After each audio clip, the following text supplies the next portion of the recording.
January 4th, 2015, 4:29 a.m.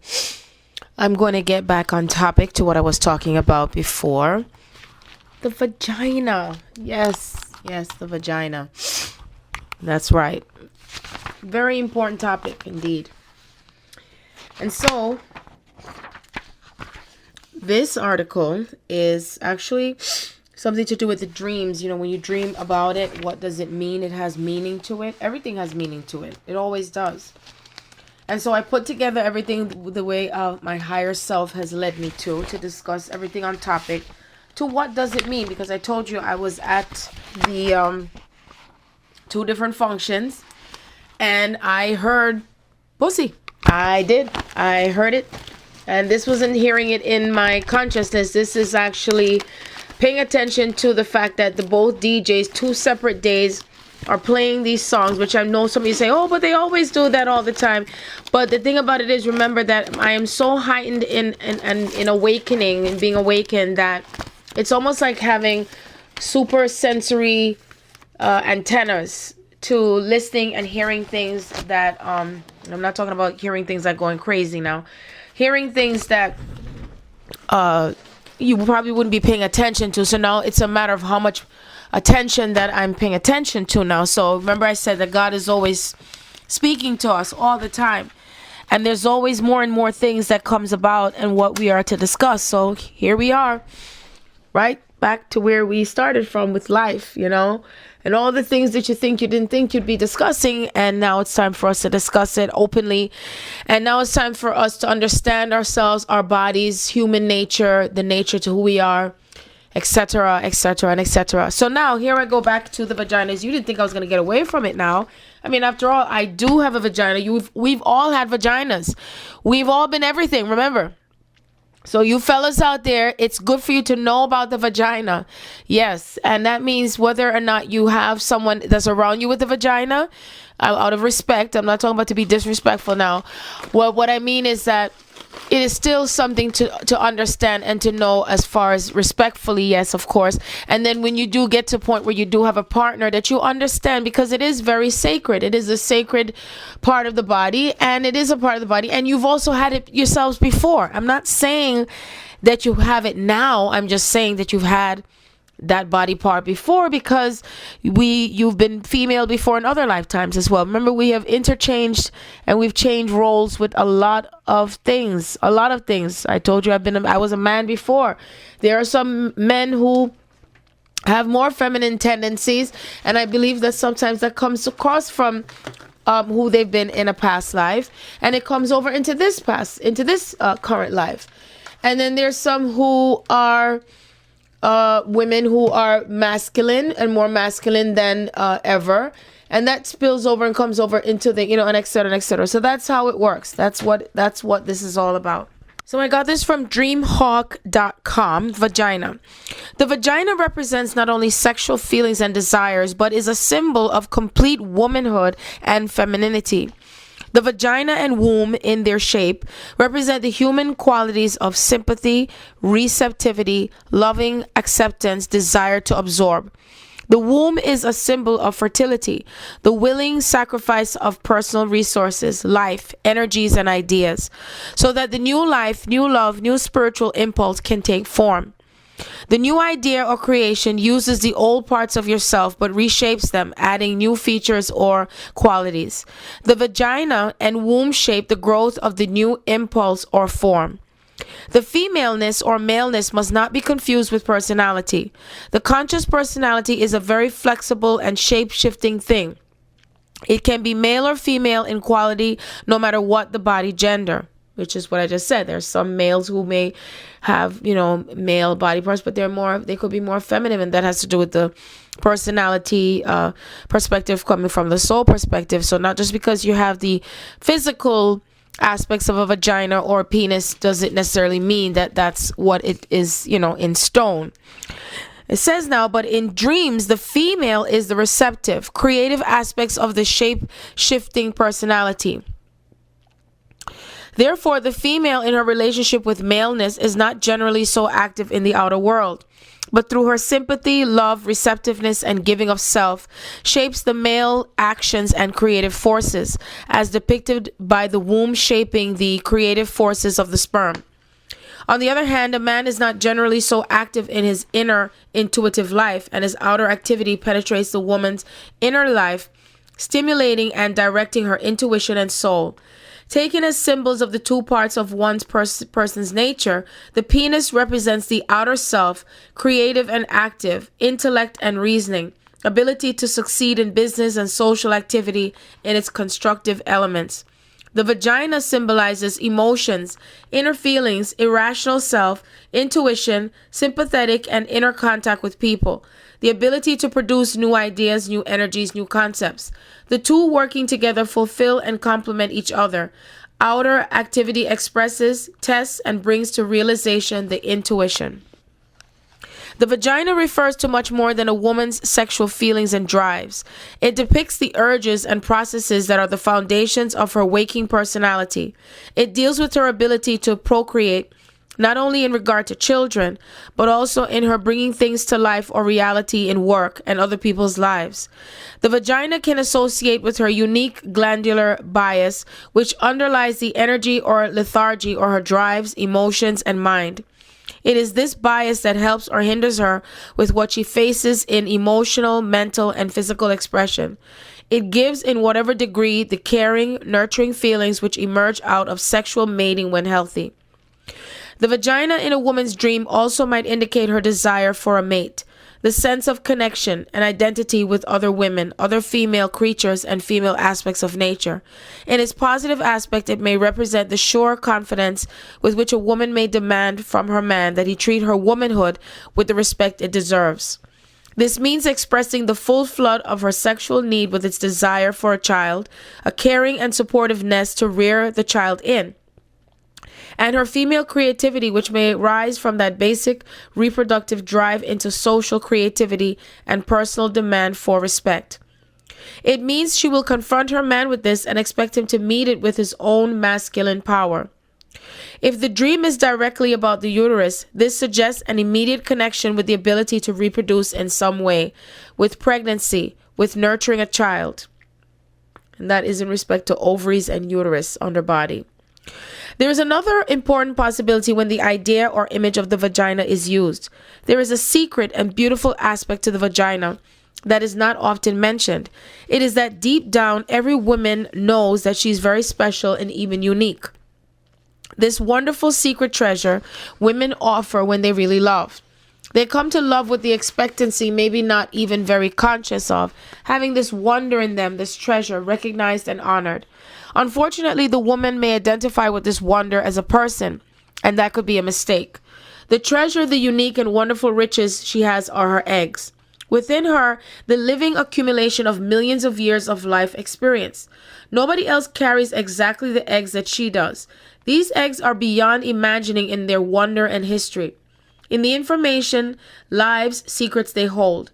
This is the treasure a woman offers to her lover. If she believes her own personality is this treasure, it might lead her to overinflation of her self-image. But also, of course, it will lead to the terrible despair that often follows human love. Betrayal of the trust may follow. But her eggs are for her to honor and treasure. They are for her to recognize and know what a great wealth she carries within her. So in her dreams, the vagina is an image of the sense the woman has of her own unique wealth. In a woman's dream, generally how you feel about your own sexual needs, but this includes procreation as well. It links with the health or feeling state of your sexual self and physical vagina, as well as your experience of motherhood or experience of the procreative relationship with your mother and nature. As such, it depicts your central femininity, your sexual urge, and your ability or inability to have a child.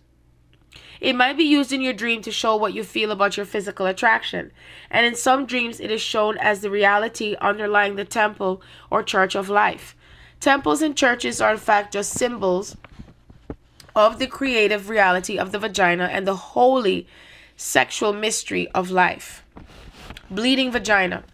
This might indicate your fears about sexuality and femininity, or hurts to your emotions connected with sexual relatedness.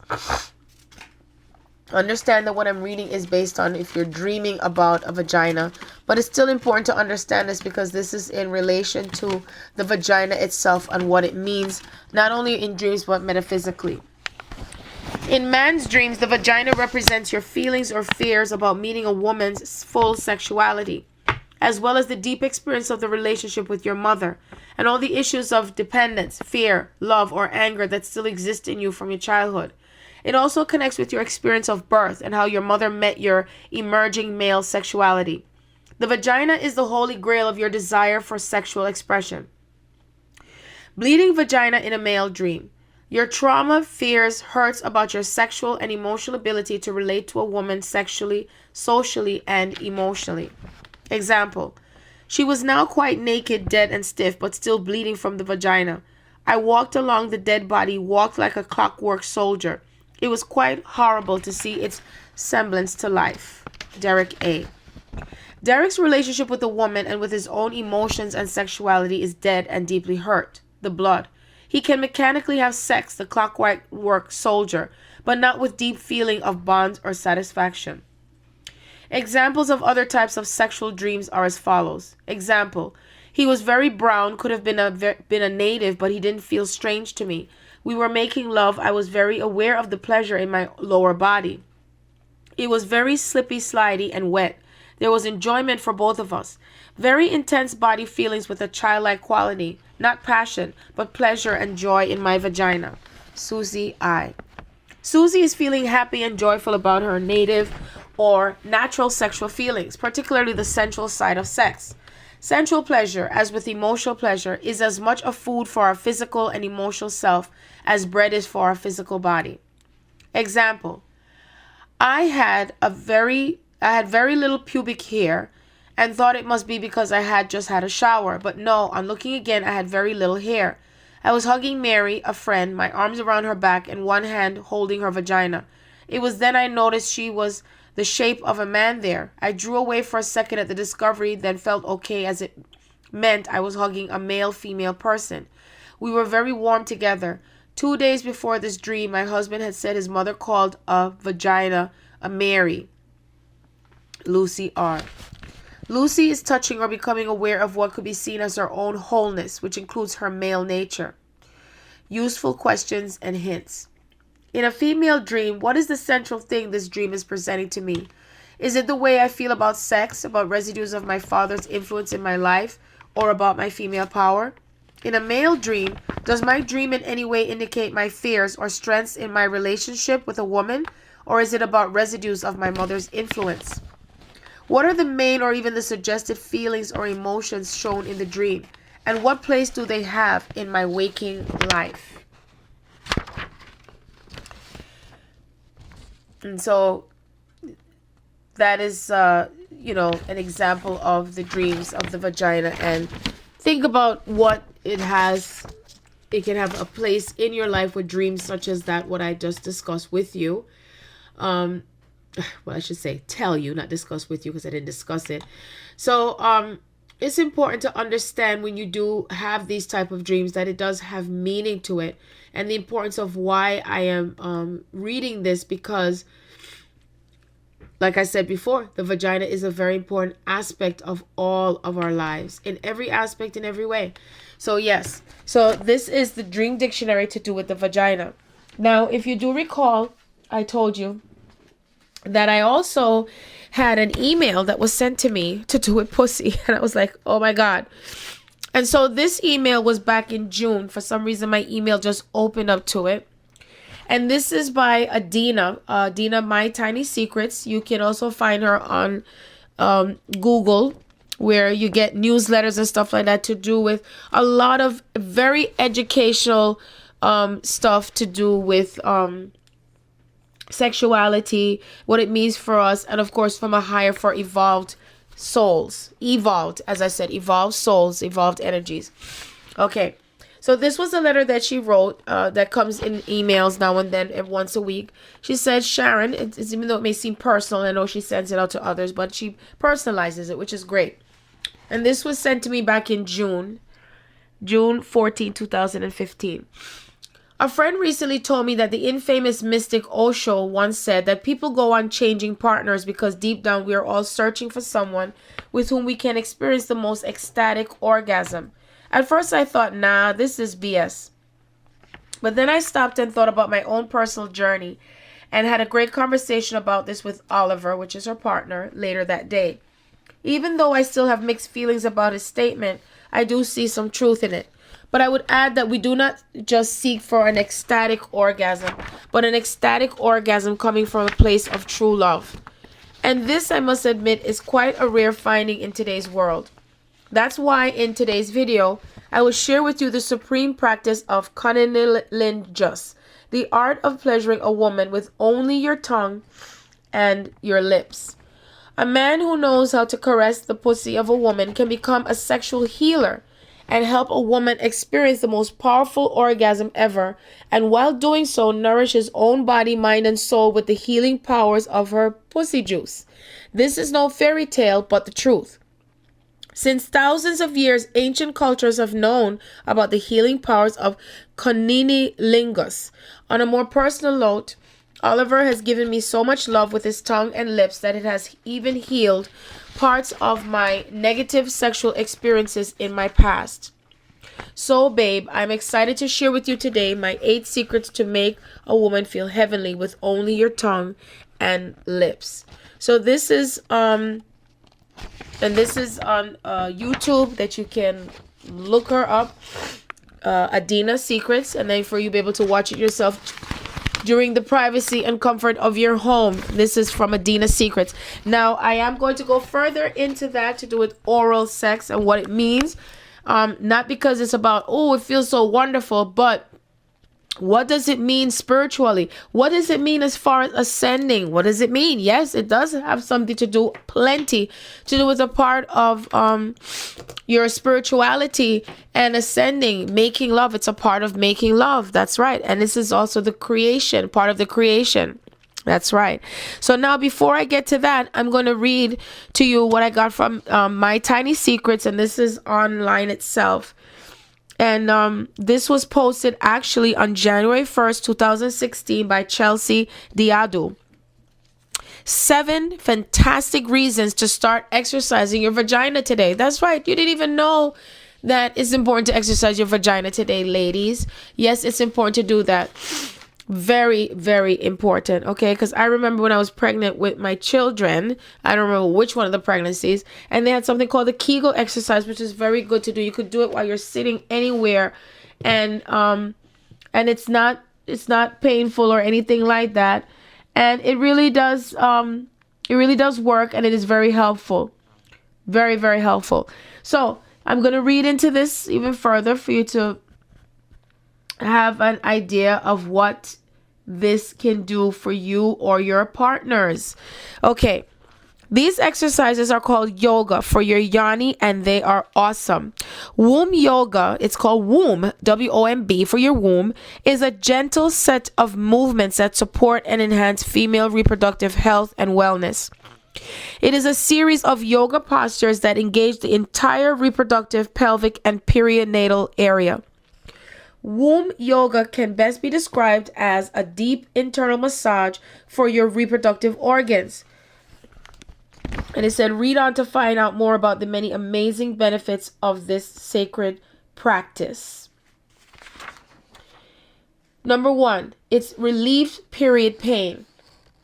Womb yoga can help provide relief from much of the pain and discomfort associated with PMS and your menstrual period. Many women report having lighter, shorter periods over time after beginning a regular womb yoga practice. Note, womb yoga is not recommended during your period as the postures increase blood flow to the pelvic region. It is advisable to rest during your menses, resuming your practice once you have stopped bleeding. Number 2, it increases your life force energy. Doing womb yoga increases the flow of chi or life force energy in the pelvic reproductive area of the body. As the seat of the feminine soul, the energy in the womb must not be allowed to stagnate. Did you hear that? Stagnate. You don't have it sitting still. so important as far as movement in your entire body system. See that? But be nourished and allowed to flow uninhibited. To increase the flow of energy in and around your womb, try the reclining bound angle pose. This pose boosts circulation while stimulating the ovaries and relieving menstrual cramps. Practicing womb yoga also improves blood circulation to the reproductive organs, giving a natural boost to a woman's libido. Number 3, enhance your fertility. Having difficulty trying to conceive, for some women, womb yoga has proven to be an excellent approach to solving fertility issues. Womb yoga is a natural, gentle approach to women dealing with the challenges that often accompany infertility. Womb yoga is a peaceful and relaxing practice that can help ease much of the stress and anxiety that women feel when faced with challenges while trying to conceive. To boost your fertility, try the bridge pose. Bridge pose is a hormone-stimulating pose that is used to promote fertility. And while there is no guarantee that womb yoga will help you conceive, it can certainly be a nice addition to your fertility regimen. Number 4. And it also says this sex can help you conceive a superhuman baby, something that you can click on. Number 4, empower your pelvic floor muscles and orgasms. The postures involved in womb yoga isolate and engage the pelvic floor muscles, making them stronger with regular practice.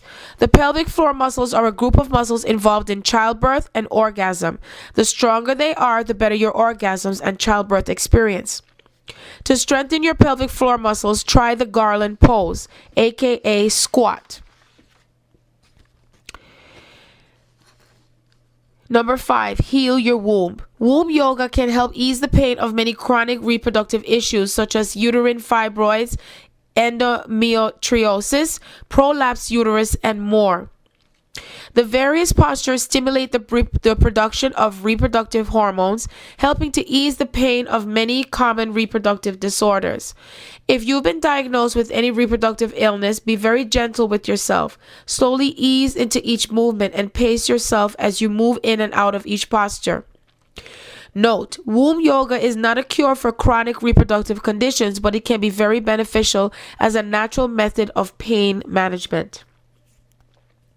Number 6, heal your emotions. As women, much of our emotional pain and trauma is stored deep in our wombs. Unhealed pain from past hurts can get stuck deep in our tissues, often leading to illness and disease. A good session will reconnect you to your inner child, allowing you to reclaim lost parts of yourself. By focusing attention deep in our core womb center, we open the door to self-forgiveness, self-love, and healing from past hurts. Connect with yourself on a deeper level. In addition to many physical benefits, there are many mental, emotional, and spiritual benefits to this type of practice. It is a gentle, relaxing, and deeply feminine form of self-care that calms the mind and soothes the soul. A regular womb yoga practice can help you connect with yourself on a deeper level and tap into your innate feminine power. Make womb yoga a regular part of your life for a natural, holistic approach to reproductive health and wellness. And this is by Chelsea Diadu, and she's the author of this article, and she's a New York-based writer, editor, and mother on a mission to inspire women to use their innate power to consciously create dynamic lives. From motherhood and sexuality to lifestyle and culture, she explores various themes in her quest to stimulate thought-provoking discussion about what it means to be a woman in today's world. Her philosophy is that everything a woman does must come from a space deep within. The next article I'm going to read is The Authentic Essence of Vagina Power. Yes. And this is taken from theexaminer.com, and this was posted November 22nd, 2010. That's right. And there's a picture. I couldn't tell what the heck is it, but it's actually a statuette of a woman who's nude, and the man is right there underneath her vagina. That's right. He's hugging her legs, and he's right there. And it's it almost looks it looks ancient type, well, actually. And so underneath it, the word says Vagina Power, and it says, "Woman, thou art God." So here's what it says. Now, this is from www.examiner.com/article/the authentic essence of vagina power. Makes me think about one of those cartoon characters or something, like puppy power, but now it's vagina power. Okay. Anyway, vagina, the essential force of life. That's what it is. The vagina is the essential force of life. This is the force of life. May the force be with you. And that's the vagina. Okay. I thought that was a little joke, but if it's not, okay, whatever. Possesses miraculous powers that forced a universe into action.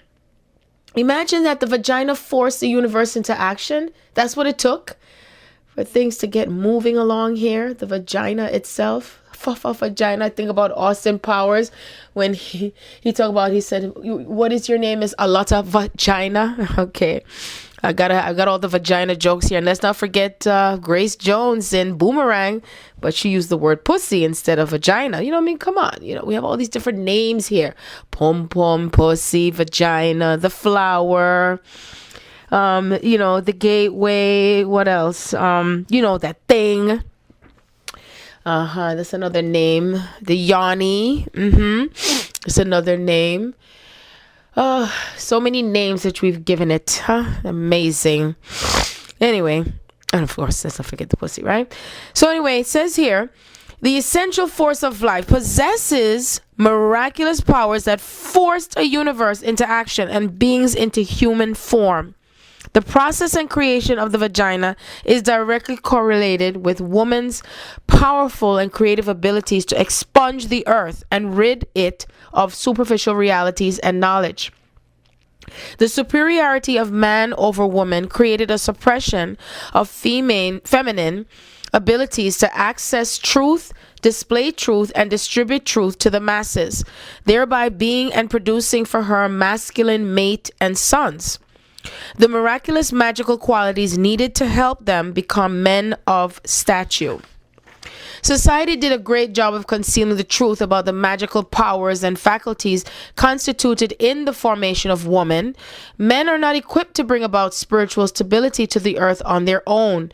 The deceiver knew the power, wisdom, knowledge, and understanding within a woman, and out of fear of not being able to control the masses with this forceful power in action, decided to begrudge and obliterate.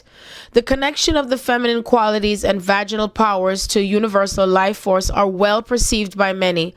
All life comes from woman. A man can never be produced without a woman directly directing him to light by way of the birth canal. I'm going to pause for a minute. I'm going to read that sentence again. A man can never be produced without a woman directing him to light by way of the birth canal. Oh, gee, golly, do you remember all the time I said, where did you come out from? I said it was the vagina now, wasn't it? It wasn't from the ass. It was from the vagina. It's no pun against anyone who's gay. Please understand. It's nothing to do with that. I'm just talking about those who are so disrespectful towards the women and what a woman represents and her vagina, that is not just to be used and abused. And for those who try to use power or use their power over women based on sex and using them as sex slaves and all of that, you see? And so those who want to have all this power in the world and say that women walk across the street and they walk on the other side, you know who you are. The women are the one who has just as much power as you, because this is about equal partnership here.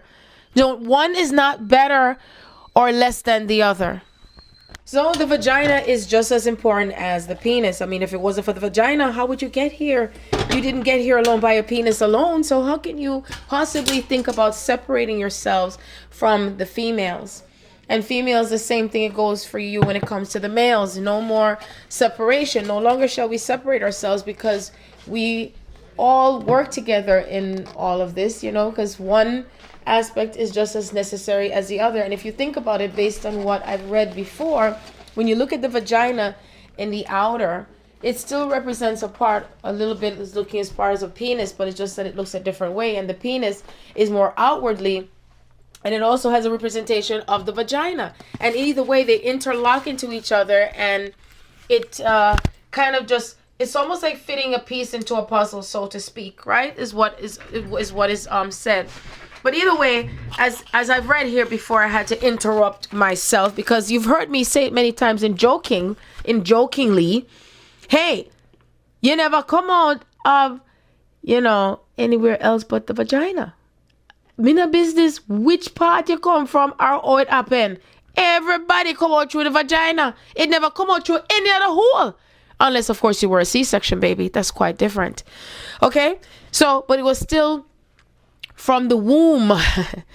The womb of the female. Okay? The womb. W-O-M-B. That's right.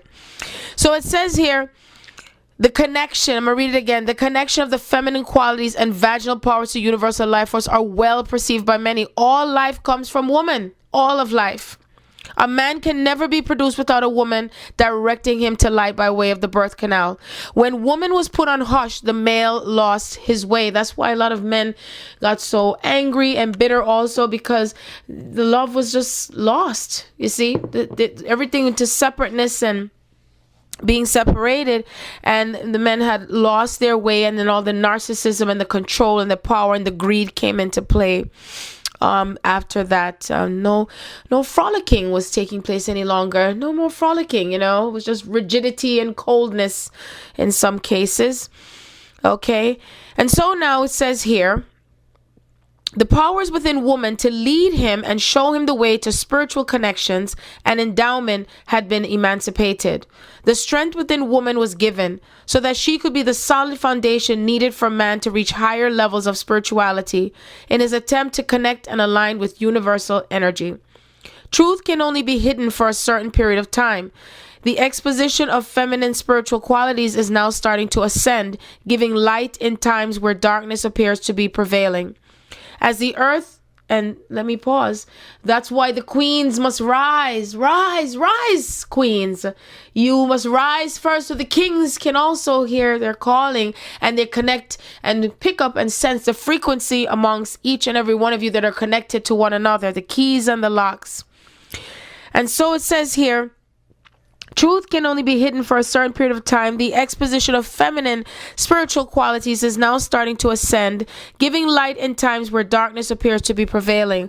As the earth transforms into its fifth dimensional state, women will again take their rightful place and allow the process of training and nurturing our men into manhood and mature spiritually to begin. The way we've been led to believe is right, is not.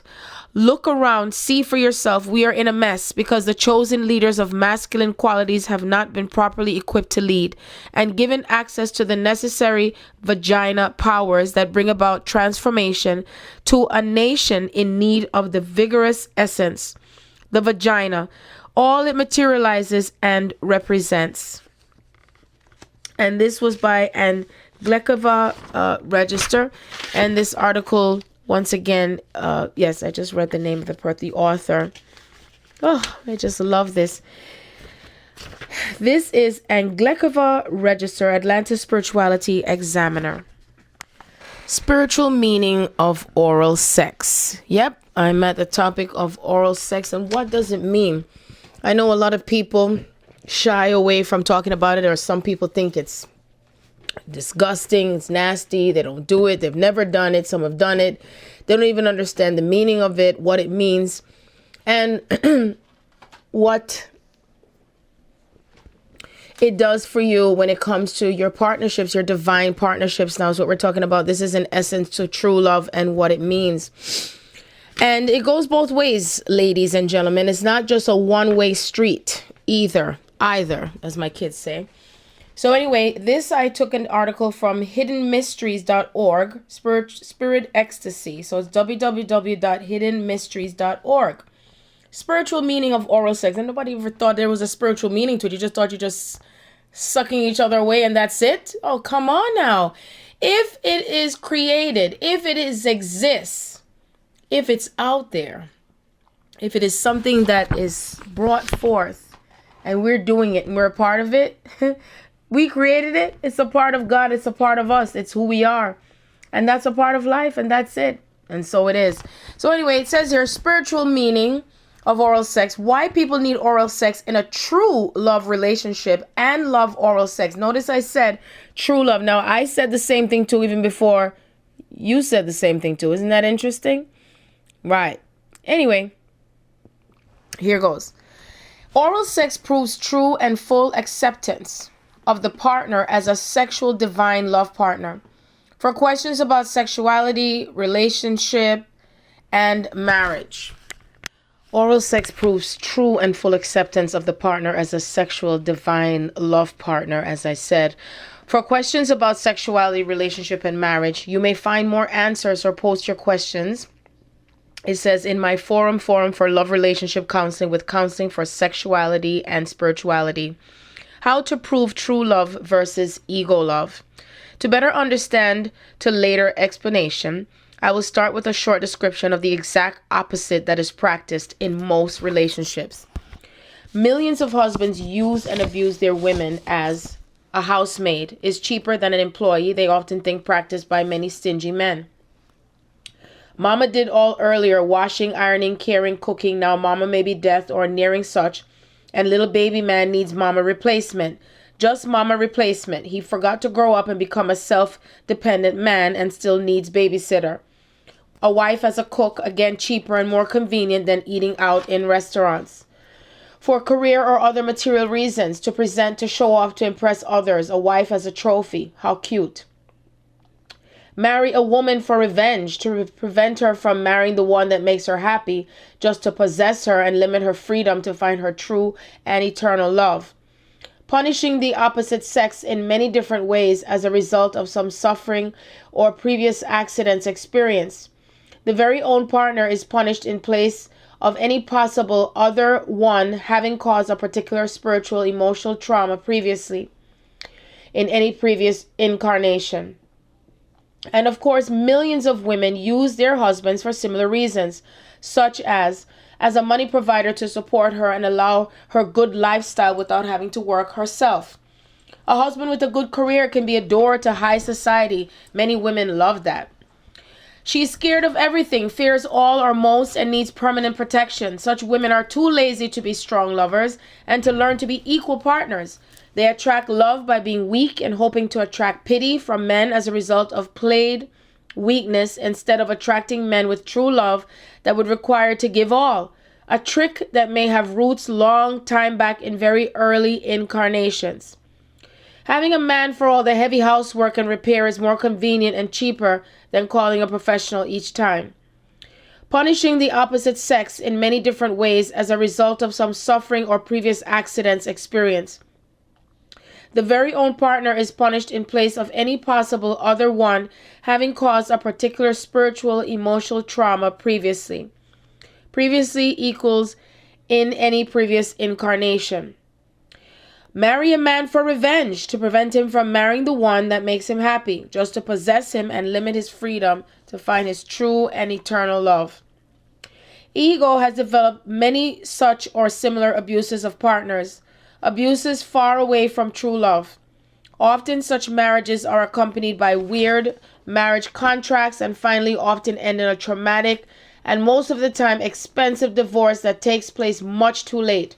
Such abuse of partner can of course also be found among and between true eternal partners, as a punishment and revenge for earlier failures. Just keep in mind the principles of samyama. If you play a certain ego role long enough, you become that role. That means you play a weak or helpless and suddenly you really are weak and helpless. What once a long time may have started as a game to attract may have now turned into temporary reality of your being. Spiritual instructions will guide you to success in love and relationship. Whatever leads to better love and being a better lover also leads to God.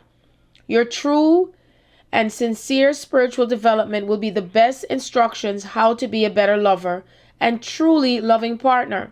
While many may search for shortcut to happiness, true love is the only truly happy-making power. If you follow all the instructions given on this entire website, then you will achieve freedom in God, and at the same time as you progress following all instructions, you also will be a far much better partner. more loving, because true love from the bottom of your innermost heart starts to flow toward and into your partner. At the very same time, the more spirituality you develop, the easier it is for you to fully absorb all love from your partner. Absorbing your partner's love makes your partner love worthy and feeling better. A never-ending circle of love starts. The more your partner is happy, the more you can be happy. The more you are happy, the more your partner will be happy. The true purpose of an eternal relationship and her on earth of a possible temporary marriage is to make each other happy in as many different ways as possible. Of course, including sexuality.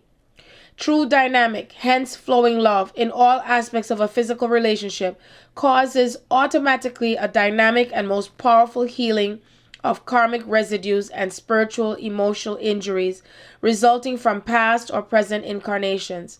The more loving time couples spend together, the easier and more loving their mutual spiritual progress and positive spiritual healing impact on their environment and children as well. Exploring new aspects of life and of creation together. Sharing as many experiences of daily life, including professional life, as possible. Supporting each other on your mutual path of love back to God. This is especially important here on earth in your very present situation. Reminding each other of the true spiritual priorities in your present earthly life. Helping together as a team, others in need or in distress, joint venture for the benefit of God's entire creation and for the spiritual benefit of other lost ones here on earth and beyond. Making together others happy in as many different individual ways as possible to create or enhance happiness in God's creation. Improving and supporting the safety and quality of life and eternal being of all creation. You want to test your partner's love? Here, the final point of this chapter, a true love test. True love between husband and wife, between one man and one woman who decided to live and share all life together, means that both can bow to the very deepest inside of the partner. It also means that both can fully accept the true love in its original polarity of opposite sex and fully absorb such love within. Hence, true love requires both being fully open to give all and to fully accept all from the partner. This full acceptance in love is proven by bowing to the true eternal being within your partner you fully respect and love in his present manifestation as a sexual being of opposite sex, opposite polarity. A man bows to the women inside his wives, partners, by being able to kiss her pussy, vagina, with such great devotion and love that she can easily have an orgasm. This proves full acceptance of her being different from male, her being truly female, hence of opposite nature, than the man himself, while the woman in such love practice is required to truly be in peace with herself being a female being, and by being fully relaxed, to completely open and accept her husband bowing to her in such a truly spiritual way. If the woman fails to fully open for her partner, then she may fail to experience an orgasm as a result of herself failing to accept his true divine love. Every true female woman loves that and enjoys it again and again, and every spiritual woman needs this proof of true love again and again for her spiritual healing and, of course, for a happy, fulfilling relationship. The female sexual organs are of a receiving nature, especially the uterus has a powerful large chakra to absorb metaphysical energy given by the man during sex, including oral sex. It is this male energy flowing into the spiritual being of a woman that finally causes the orgasm of a woman in all sexual practices between men and women. The woman needs to truly love that man to fully open for his love, and that man needs to have true spiritual love in order to be able to give such love that creates an orgasm within the woman. An orgasm is a temporary union of two astral bodies, and for more advanced spiritual couples of two causal bodies. No matter what the reason and purpose of a marriage is or was, one day every woman is starving for that ultimate proof of love. Even if in some cultures or religions such proof or sexual practice has been completely suppressed, one day now or in a later incarnation, that woman may search for something missing and finally find it and escape any present marriage or relationship that existed for any reason of abuse whatsoever. True love needs to be proven again and again and for eternity. The thirst for true love and a possible missing proof of such true love in a given relationship always is a stronger than a material benefits present and causes both partners to be attracted towards the final and eternal love partner sooner or later. A woman bows to the man inside her husband partner by giving him a blowjob, by sucking his penis and fully absorbing all energy, metaphysical and physical. Semen equals physical love, flowing out of her partner's penis. This requires her to be fully open to accept his love and absorb love within her female being. She either can absorb all or none, never metaphysical love only and rejecting physical love. This oral sex, however, also requires the man being fully relaxed and ready to give all to his wife. It also requires that he feels his love is welcomed by his wife partner. He needs to feel that his love is good enough for his wife and that she loves it. Of course, such can only be done by a woman who is in peace with her sexual woman inside, as well as that man needs to be in peace with his sexual role as a man. Every man who may presently feel and be abused as a source of financial support or as a jump board for a female's career may sooner or later miss this ultimate proof of being loved as a simple man. Just remember the very recent story in the late 90s of the previous millennium of a young woman and a president of a large American country. That man was abused by his married wife as a jump board for her future career. And at the same time, this man as a president was missing simple true love from a female being. No career, no position, no money ever can replace true love in all its divine aspects for any extended period. The thirst and hunger for true love bursts one day all limits and finds a suitable source for fulfillment. That young woman who gave that president the proof of true love was his true eternal partner. Karma has separated them, and the search for love by each soul still has kept them physically close enough to find each other, at least until the weird and very ill sexual mentality of that country destroyed or postponed a possible happy end. In many cultures, oral sex in such a traditional way has been known and practiced for thousands of years, and is published in ancient literature such as Kama Sutra, Tantra, and other teachings. At the same time, some extreme cultures and religions, such as Islam, have suppressed the angel-like sexuality of all women and refuse women the right to enjoy love through the God-made means of sexuality. Hence, any women having passed one or several incarnations in Muslim cultures in Islam before or now may find herself blocked to relax and enjoy true divine love as expressed by her husband. Such extreme damages as a result of extreme previous or current incarnations can only be healed by God. Kriya Yoga in its far advanced stage will open for such divine healing by God. Oral sex can never be played or simulated. Only the true bowing in love to the partner, as described above, can result in true joy and spiritual healing, and hence in an enhancement of your love within the present relationship. May divine bliss and love be with you and give you the strength, purity of love, and divinity to dissolve in love anything and all that might still be separating you at this very moment.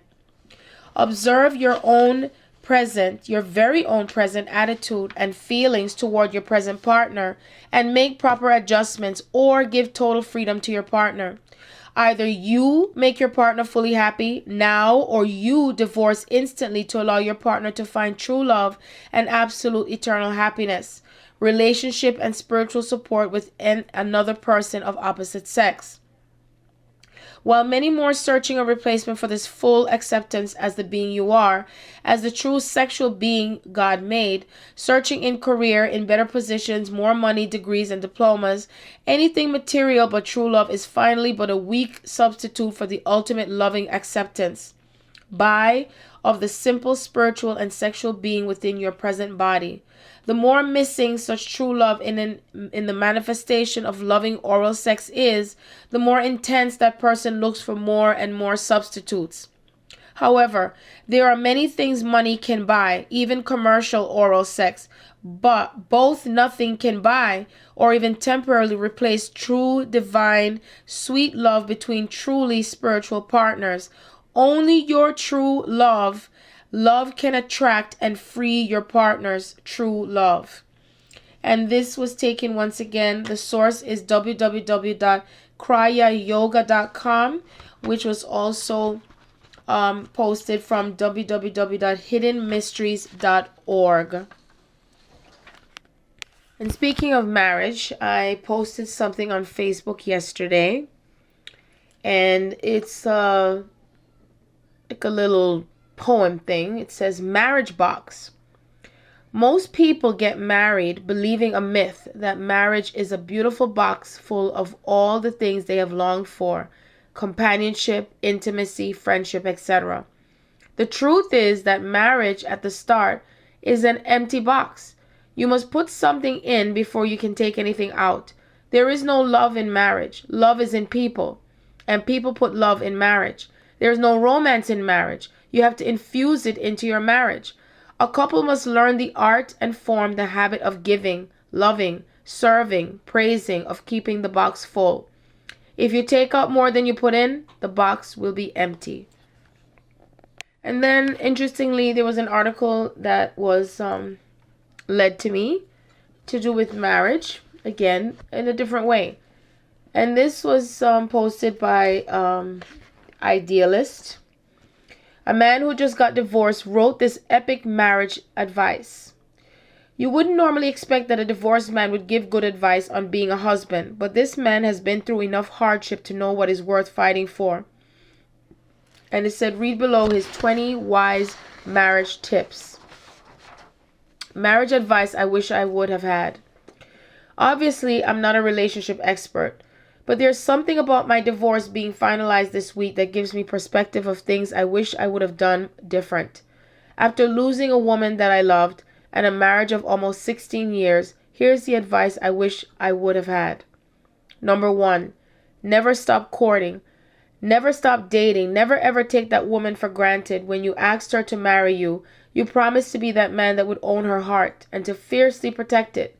This is the most important and sacred treasure you will ever be entrusted with. She chose you. Never forget that, and never get lazy in your love. Number 2, protect your own heart. Just as you committed to being the protector of her heart, you must guard your own with the same vigilance. Love yourself fully, love the world openly, but there is a special place in your heart where no one must enter except for your wife.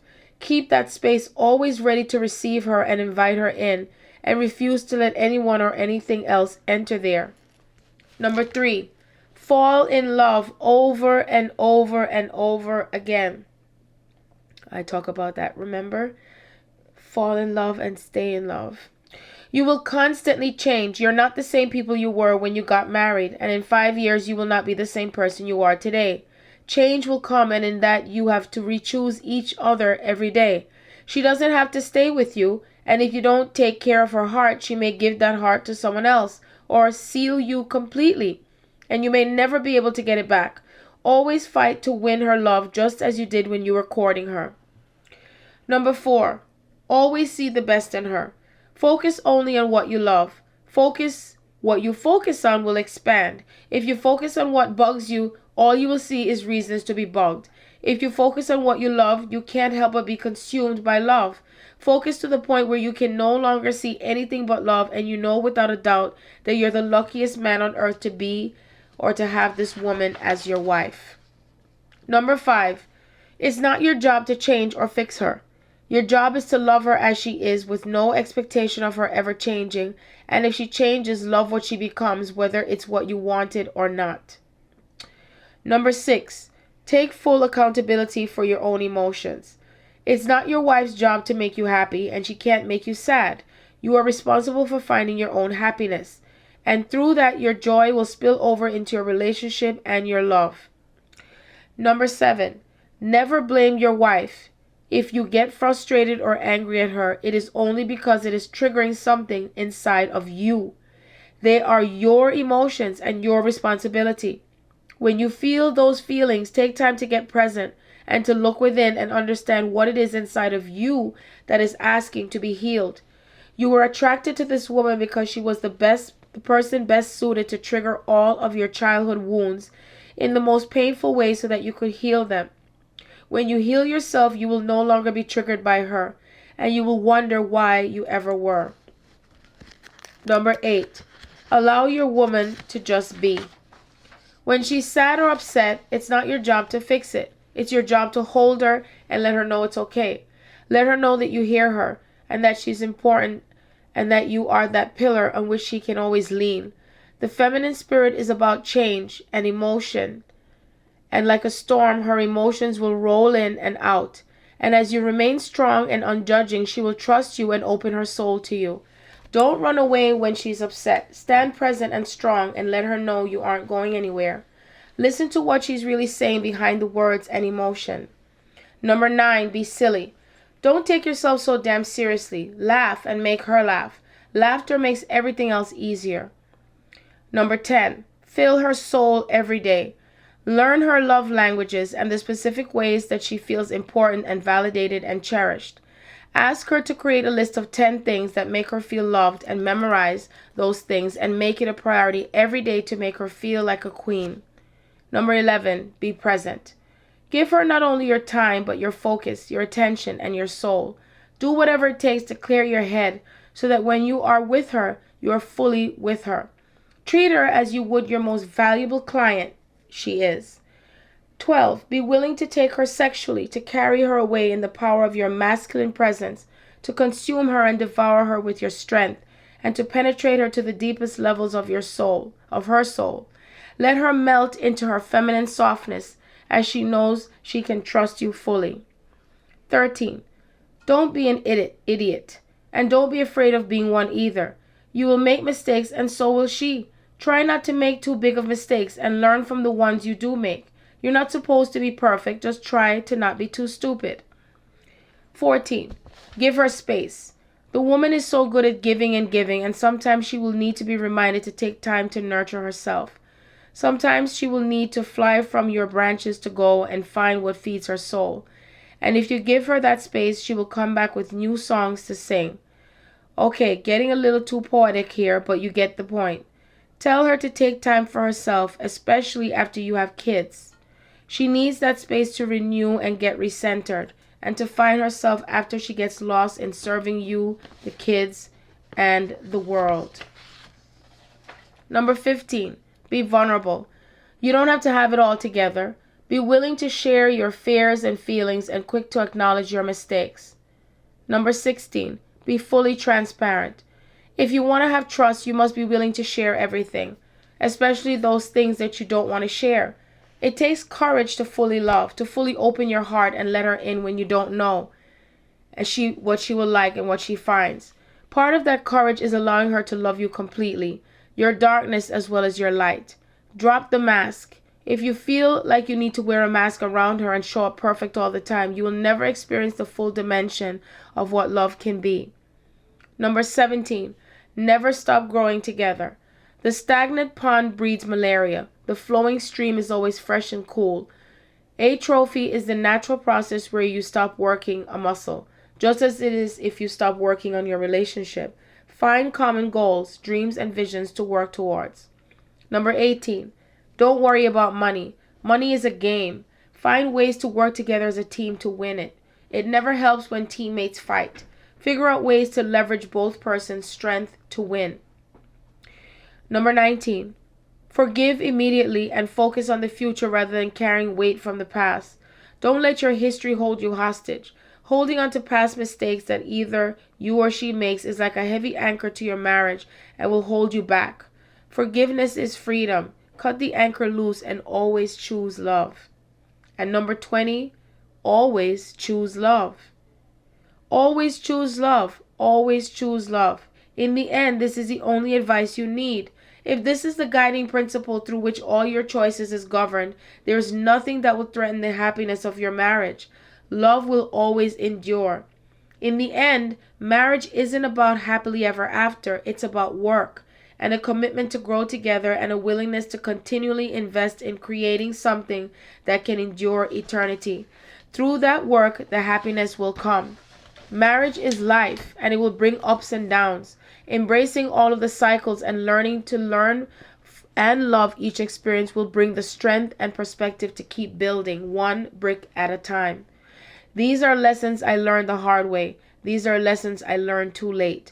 But these are lessons I'm learning and committed in carrying forward. Truth is, I loved being married, and in time I will get married again. And when I do, I will build it with a foundation that will endure any storm and any amount of time. If you're hearing this, even though it says reading this, and find wisdom in my pain, share it those young husbands whose hearts are still full of hope, and with those couples you may know who may have forgotten how to love.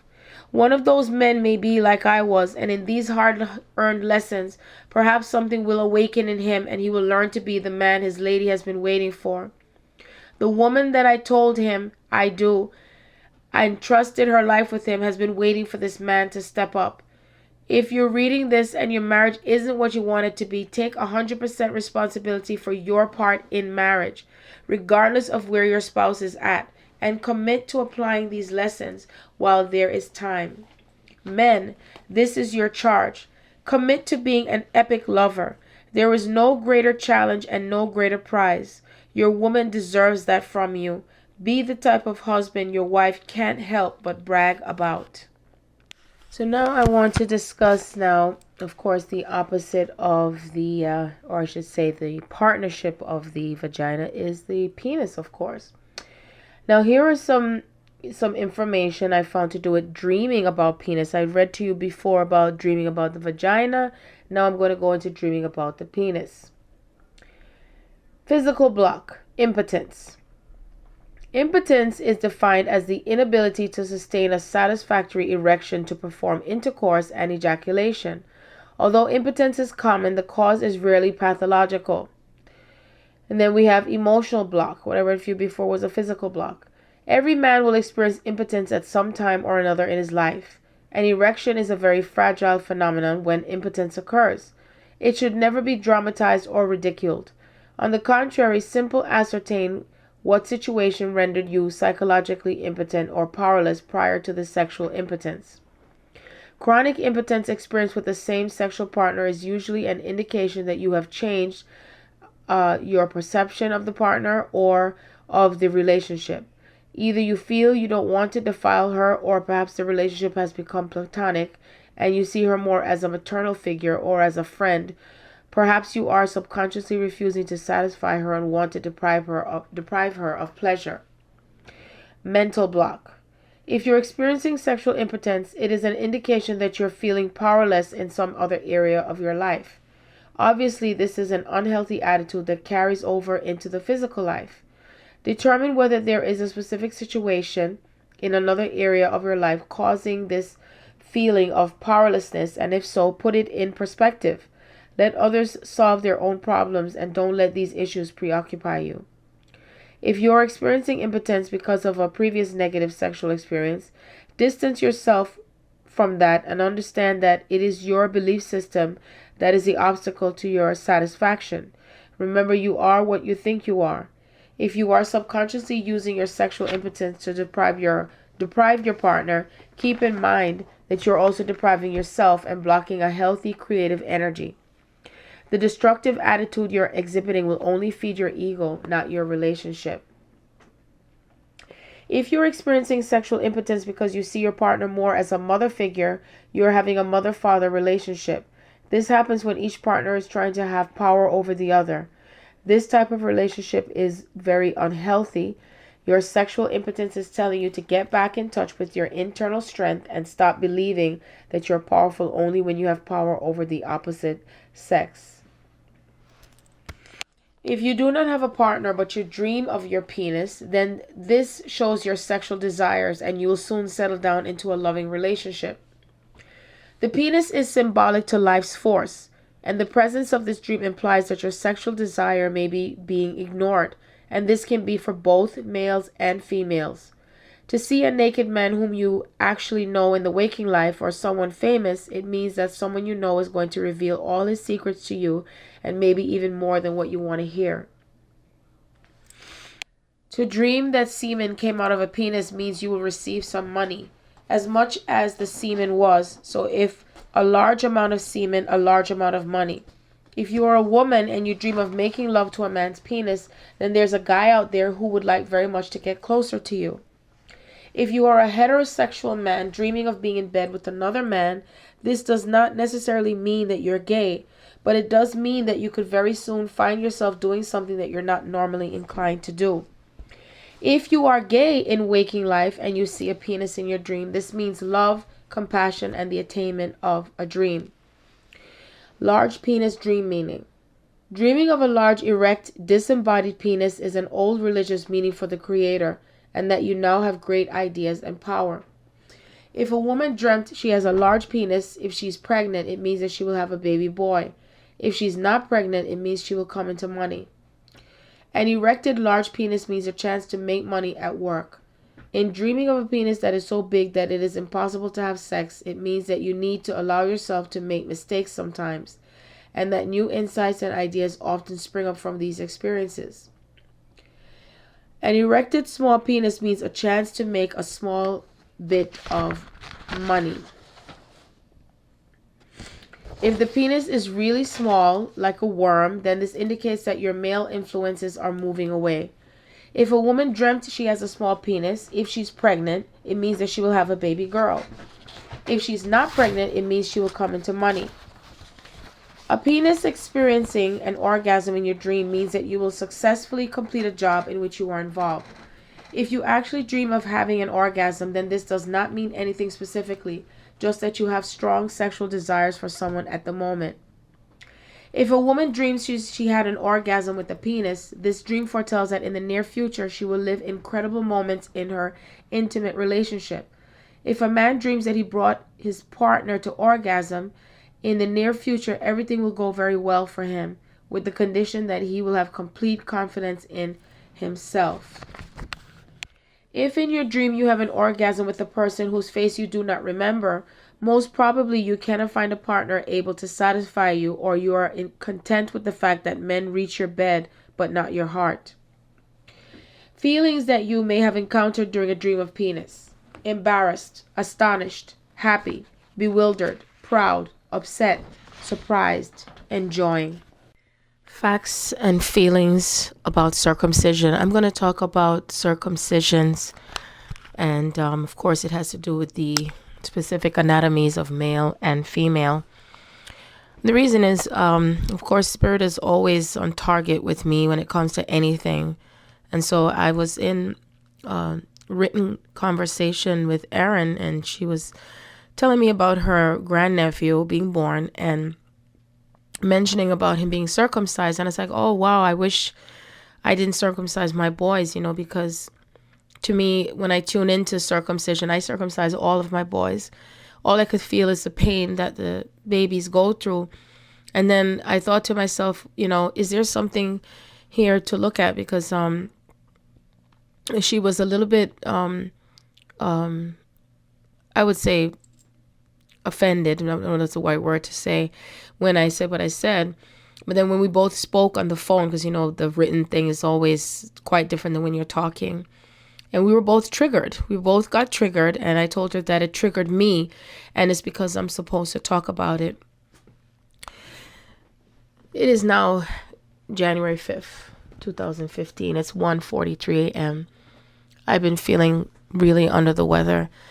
Of course, I take responsibility because I decided to dress in no stockings and no shoes and just have my toes out and exposed in 30 degree, 20 degree weather when I went out on Saturday. And so I face my consequences, the consequences of such. But you know me, I'm resilient and I stand strong. No hanging in there now. Standing strong. And so I just made mention to her, because about the circumcision, because to me, I looked at it this way and I said, well, God created the body perfectly just the way it is. So, I know for some women and for some people, they write about the fact that it's more clean, as far as cleanliness and less diseases and so on. But then, if there's a way that you clean yourself properly and appropriately, because there's so many things, what I realized, there's so many things out there that is so embedded in our system. And when I say our system, I'm talking about the bloodline, the family traits, the family rituals and customs and all these things. And we're so used to it that there's certain things that we just want to keep hanging on to, even if it's not necessary. And so all I could feel now, what was important for me is I think about the baby's pain of being cut on his skin based on a ritual, a ritual from one culture to the next because of what we were taught, what we're used to, and going with the norm, what society says, what our family says, what our father says, the mother says, everyone says. No one ever took the time to find out what is the meaning behind it and why would we do it? What's the purpose? If there is no main purpose, then why do it?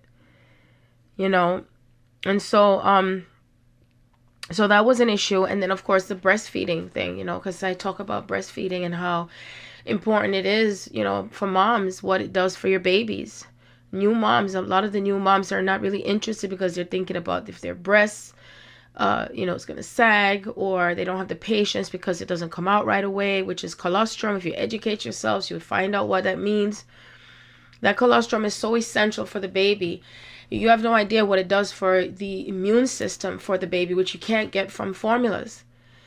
Back in those days, they didn't have formulas. The baby had to get the breast milk. That's all they could get is breast milk. And I know everyone comes up with all different ideas and excuses. Oh, my breast is flabbing, or my nipple is inturned or something, But either way, I always say something. And it's called where there's a will, there's a way. Somehow God makes a way. Remember, I heard solutions. It's worth it for you in the long run that your baby gets that milk, that breast milk, because prevention is better than the cure. It's worth it for you to take the time to breastfeed your babies so that way they build up the antibodies, which is a natural thing that comes from the body. You have to understand the body was made naturally to heal itself, not based on chemicals or prescriptions or prescription drugs or anything for the matter. You have the power to heal yourselves on all levels, emotionally, mentally, physically, spiritually.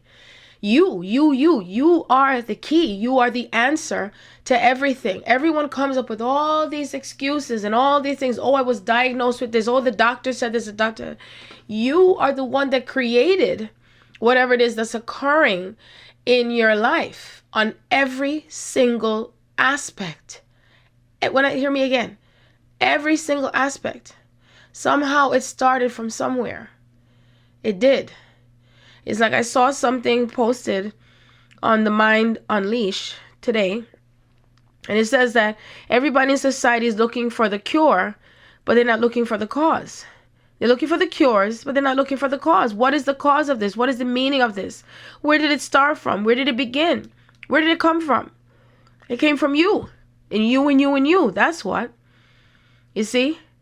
Everybody's busy looking for the answers, but they're still not looking from within to see where it came from within you. From you.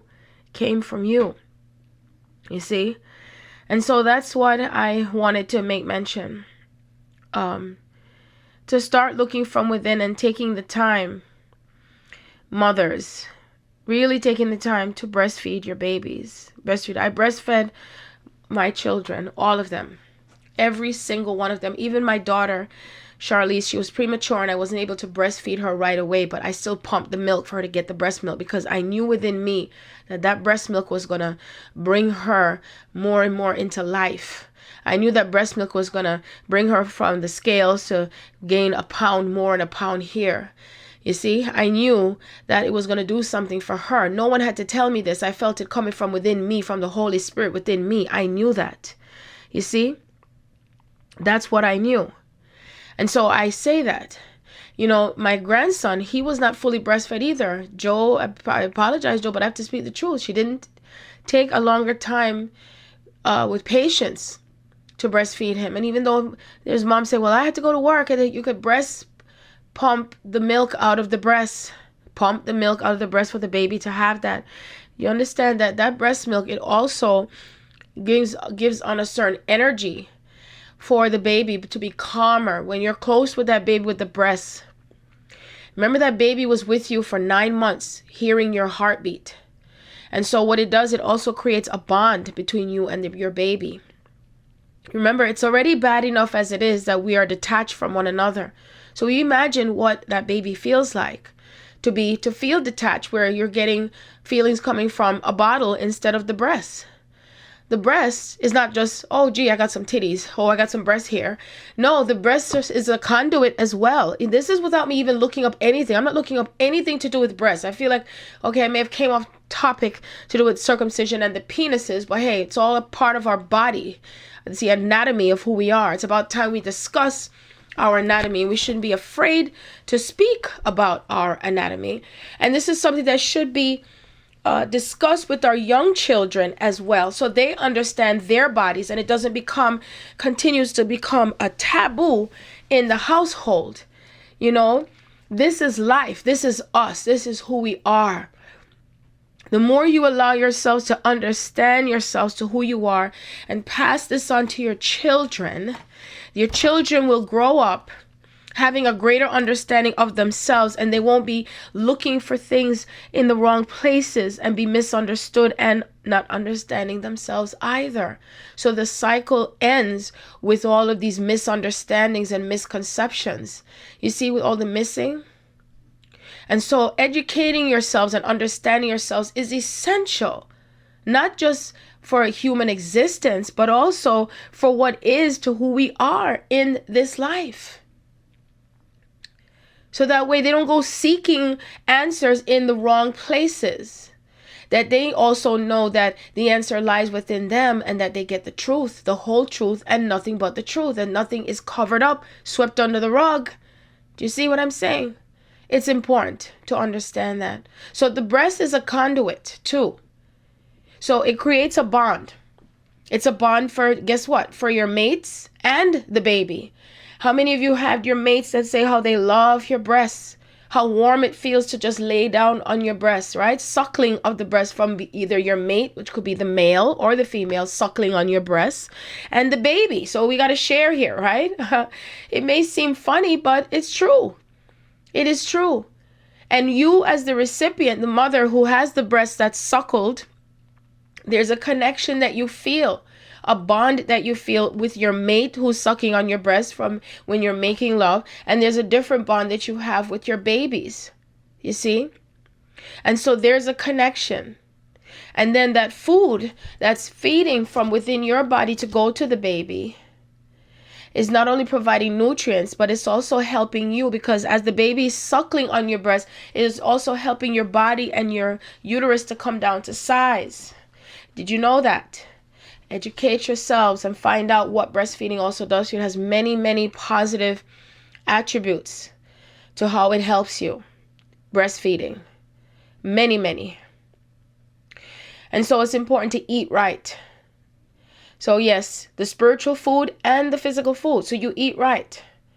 And you drink. I don't drink milk personally as such, but you drink the things that supplement milk if you can't tolerate milk. Of course. But all those things is what's important. What a connection means. Remember, we have all different types of connections here. All different types. And it's all essential and helpful. Not only for as far as the physical connection that we have, that bond, but we also have a mental connection going on here. A spiritual connection. You see, it's mentally and spiritually and emotionally. So you feel an emotional feeling of love that's coming with your mate that's sucking on your breast, right? Kissing and caressing your breast while you're in the moment of making love. And then you have your baby that's sucking your breast, and there's an emotional feeling of love and bonding. How many of you moms have your babies, those who are breastfeeding, and the baby is looking in your eyes and has his hand or her hand on your breast, and all you could feel is all this love coming from the baby? I remember that visually with all of my children, and they're just looking at me with so much love and bonding with the baby sucking on my breast, getting the milk and knowing that I'm doing something for him and her, and vice versa. The baby's doing something for me. It goes both ways, you see. So you can look at it from that perspective. There's so many perspectives and so many ways that all of this works. It's a win-win situation here. And of course we have fun. Of course we can make fun with it and say, because I've made lots of jokes, when when my ex had told me, they said, I want to suck your breast. It's like, oh, the milk is all dried up now, But either way, that's what it does for you, moms. Breastfeed your babies. You would rather know that the nutrients that the baby gets, that comes to the baby's body, is way more better than thinking about how much more you want to look forward to putting needles in our babies with these vaccinations. That also does lead to autism. And so they'll tell you that it doesn't, and not only autism, but also they call it with the baby falling asleep or something, and they don't know what it is or whatever, and they come up with all these different names and labels because some of these babies can't handle those drugs. It's too much on the babies. They're too young. They're too young to get these things. The mother has the antibodies in her body to feed the baby, for the baby to get that, to protect the baby. You see? That is how it works. God designed our bodies to not only heal itself, but also to provide everything it has as far as the nutrients and what we get also from the plants and what we eat. Okay, so educate yourselves even more on that. The more you accept yourself to who you are and not lowering your vibrations and giving your power away, because everything has been taught in so much in society that you got to rely on their physical things in order to live, and it's like your body is worth nothing. Your body is worth nothing. You're not good enough when it comes to what the sexual activity is for yourselves and what it can do for you in frequency with your true love. And then, of course, you're diminished as far as your beauty, as far as women are concerned too. You diminish yourselves with that. There's so much diminishing. It's like, then what are you worth? Nothing? Are you worth zero? Well, I tell you this, you are worth something. You're worth more than what you realize. Step into your divinity and rise within yourselves, and stop accepting what society and religions and cultures try to tell you, or what has been handed down from your generational bloodlines, and where you can't be, and what is from within you. Because all the answers, I say, all the answers, everything, all things lie within you. Everything within you. All things. All things bright and beautiful. All things great and small.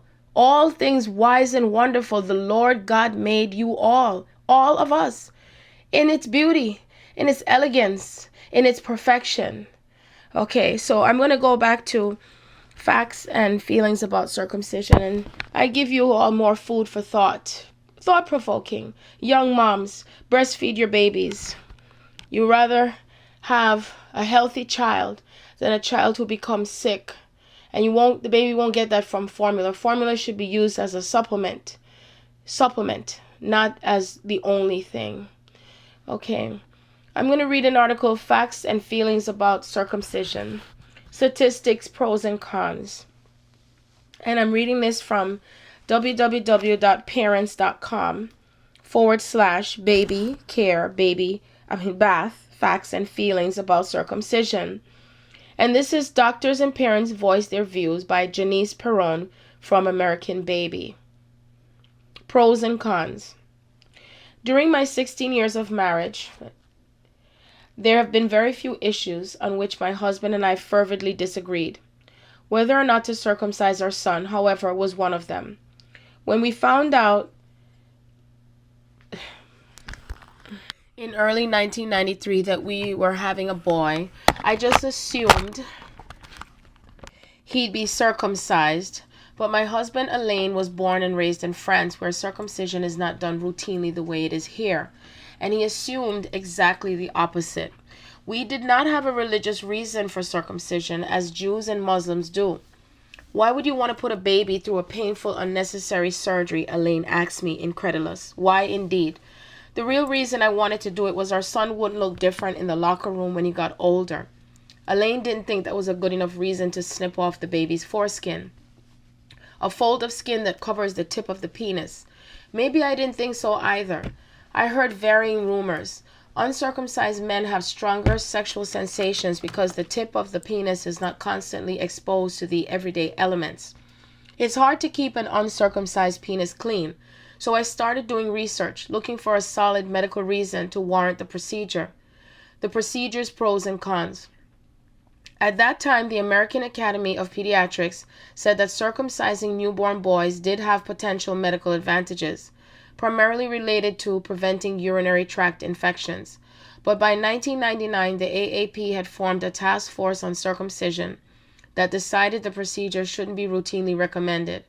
The task force based this policy on 40 years of studies of both circumcised and uncircumcised boys, and it concluded the following.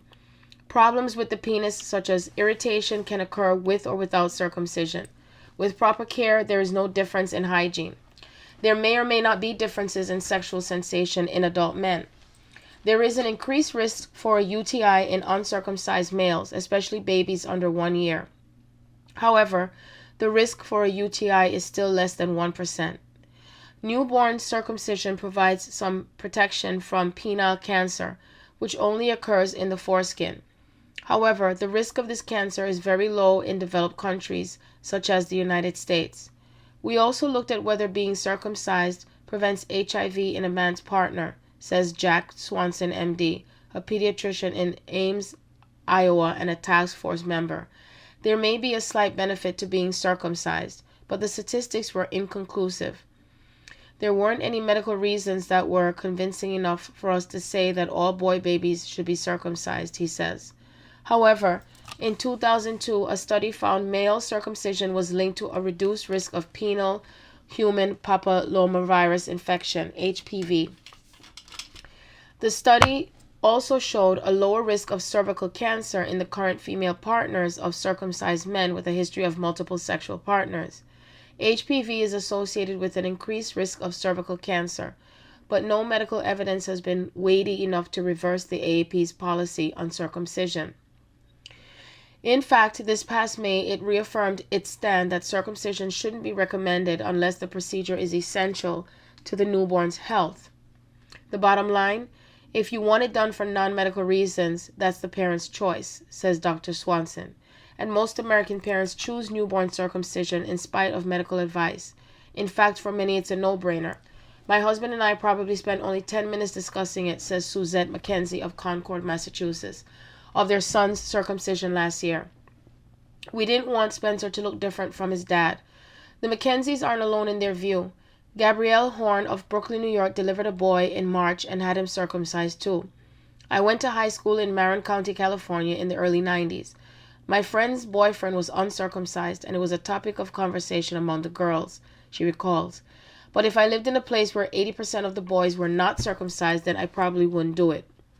What to expect? Circumcision facts and figures. Globally, circumcision is not a popular choice. Firm statistics on worldwide circumcision rates don't exist, but the Seattle-based organization, Doctors Opposing Circumcision, estimates that 85% of men haven't been circumcised. In the United States, based on hospital discharge data, the National Center for Health Statistics says 60% of boys were circumcised in 2002, the most recent year for which figures are available. But this rate, based on data from about 10% of United States hospitals, varies significantly by region. In 2002, 81% of boys in the Midwest were circumcised, 69% in the Northeast, 64% in the South, but only 33% in the West. The regional differences may be due to varying rates among ethnic groups, says Mary Jones, an NCHS spokeswoman. Low circumcision rates in the West may be caused in part by increased births among Hispanics. Studies have shown that Hispanics are less likely to opt for circumcision than other whites or blacks. Between 1999, when the AAP came out against routine circumcision, and 2002, the percentage of boys being circumcised in United States hospitals decreased by more than 5 percentage points based on NCHS data. But the biggest drop, 4 points, was in the West. Northeast numbers actually increased by 3 points. The procedure. When a circumcision is part of the Jewish ritual called a bris, the procedure is usually performed at home when the baby is 8 days old. In the hospital, male circumcision is most commonly done on newborns about 24 hours old. Generally a safe procedure, it can be completed in less than 15 minutes. Either a nurse holds the infant or he's placed on a firm surface, often called a papoose board, and Velcro straps are wrapped around the boy's arms and legs to keep him very still. The penis is clean, and the performing doctor should administer some type of analgesia, pain relief, which is typically a lidocaine injection. A sterile circumcision clamp or device is placed over the head of the penis. The foreskin is removed with a sterile scalpel or scissors. In practice, Dr. Swanson says the number of boys who received analgesia was low in 1999. OBGYNs, family practitioners, and pediatricians performed the surgery in equal numbers, but the task force found that OBGYNs used analgesia the least. Pain relief was not given routinely at the time, but now many hospitals have adopted policies that support the use of analgesia during circumcision, says Carol M. Lannon, MD, co-director of the Center for Children's Healthcare Improvement and the task force chair. If your physician does not use pain relief for circumcisions, the AAP strongly recommends that parents request it for their sons to spare them unnecessary discomfort. After the procedure, usually the tip of a circumcised penis heals in about 7 days. Complications occur in 1 in 500 to 1 in 200 cases. Mild bleeding and local infection are the two most common. A botched job can result in injury to the penis, sepsis when an infection gets into the bloodstream, or even death, but severe complications like these are extremely rare. After our son was born, my doctors needed a decision on his circumcision, so Elaine and I flipped a coin in my hospital room. Elaine won. Wow, no circumcision, said my OBGYN, clapping his hands apparently in Elaine's corner. Unfortunately, our son fell into the statistical minority, developed UTIs, and was circumcised before 2 years old to prevent reoccurrence. I no longer had to fear for my son's fragile teenage years, which will soon be upon us. And Elaine understood that for our son, the procedure was medically necessary. But if I were making the decision today for a newborn, given the current medical advice, I hope I'd be more open to leaving things the way nature intended them. That was the decision the mom said she would have made, that she would have made it for the baby to be not to be circumcised. Caring for your baby. If your son is not circumcised, clean the genital area carefully with soap and water. The foreskin usually does not fully retract until about age 5. Until then, retract the foreskin gently during baths, only as far as it will go without forcing it. Don't use cotton swabs or antiseptics, which can cause irritation. Once the foreskin fully retracts, boys should wash underneath it every day. Your son should gently pull the foreskin back away from the head of the penis. Rinse the head of the penis and inside fold of the foreskin with soap and warm water. Pull the foreskin back over the head of the penis. If your son is circumcised, the tip of the penis may seem raw or yellowish, and Dr. Swanson advises against putting soap or water on the area until it heals. Change bandages with each diapering to lower the risk of infection. You can use petroleum jelly to keep the bandage from sticking. Sometimes doctors use a plastic ring instead of a bandage. This ring, which is put on the tip of the penis, usually drops off within 8 days. A little yellow discharge or coating around the head of the penis is normal, but should not last more than a week. Call your pediatrician right away if there is persistent bleeding, redness around the tip of the penis that gets progressively worse after 3 to 5 days, any sign of infection which includes redness, swelling, or pus. No normal urination within 6 to 8 hours after the circumcision. Now I am going to read from Teen Health Source. It's an article that was led to me from teenhealthsource.com, puberty, circumcised male.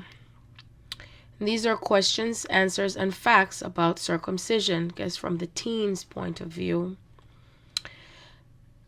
These diagrams, there's two diagrams to the left. One is a circumcised penis and one is an uncircumcised penis. It says these diagrams shows an uncircumcised penis and a circumcised penis. More information about circumcision is provided below. What is the foreskin? Everyone who is born with a penis is born with foreskin. Your foreskin is a sensitive layer of skin that covers the head of your soft, non-erect penis. Usually when your penis is erect, hard, your foreskin pulls back behind the head of your penis. You may be able to pull your foreskin back fully, but don't ever force it. If you have concerns about how far your foreskin retracts, talk to your healthcare provider. Why don't I have a foreskin on my penis? Your penis may not have a foreskin because it was removed when you were a baby during a process called circumcision. What is circumcision? Circumcision is a surgical procedure that removes your foreskin. Circumcision is usually done on infants soon after they are born, but it can also happen later on in life. Why is circumcision done? Some religions like Judaism and Islam believe that penises should be circumcised. Some families may circumcise their children because their father and brothers were circumcised and they want everyone's penis to look the same.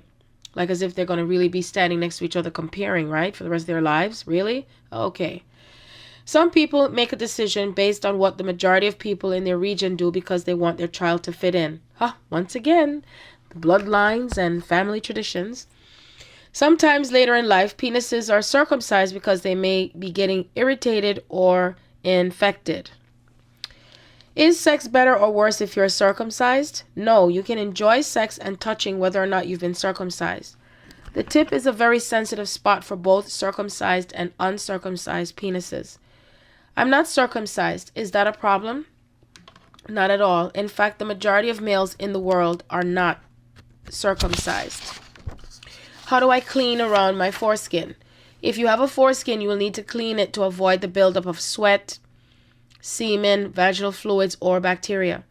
To clean around your foreskin, pull your foreskin back and wash the area with warm water.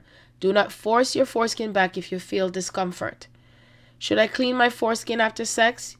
You may choose to clean your foreskin after sex, but this is not necessary.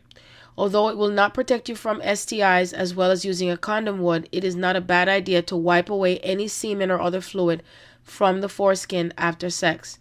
That is because these fluids can increase your chances of getting an STI if you have been exposed. And so that is from teenhealthsource.com, where there's questions. And of course, as I've said before, do your research and you follow your heart. And I agree totally with the mom as far as circumcision. If I had to do it all over again, I probably would not have circumcised my children because it causes more pain. And of course, there's more to things than we realize. And I said, God made the penis with a foreskin for a reason, obviously. And the best way to prevent any type of infections and thing is to take care of your body. Clean yourselves. Anyone who also, which is another false teaching, is those who don't take a bath and don't bathe. There's some cultures where they don't bathe for a week or 2 weeks. I mean, that is very, very not clean at all. You see, and that's not proper hygiene. Your body disposes of waste matter, urination. Women, you bleed sometimes. And so to teach things like that and stuff and go on and not think that you can get infections, you make a sad mistake. And so it's important to keep yourselves clean. So for those cultures that talk about not touching each other and creating a cold atmosphere and thinking that because you're more clean than the other, you're the ones that are not clean because you're not taking your baths and you're not washing your hands. Washing your hands is very important because these are how diseases are also passed on from one person to the next, and infections. So it's very important to clean the body and to clean your body properly, and therefore you shall not risk infections. And when you go along with that, on top of your emotional cleansing and your spiritual cleansing, then you can't go wrong. You go right. So now I'm going to another article, Ask the Sexpert, circumcised versus uncircumcised. And this is from the Daily Princetonian.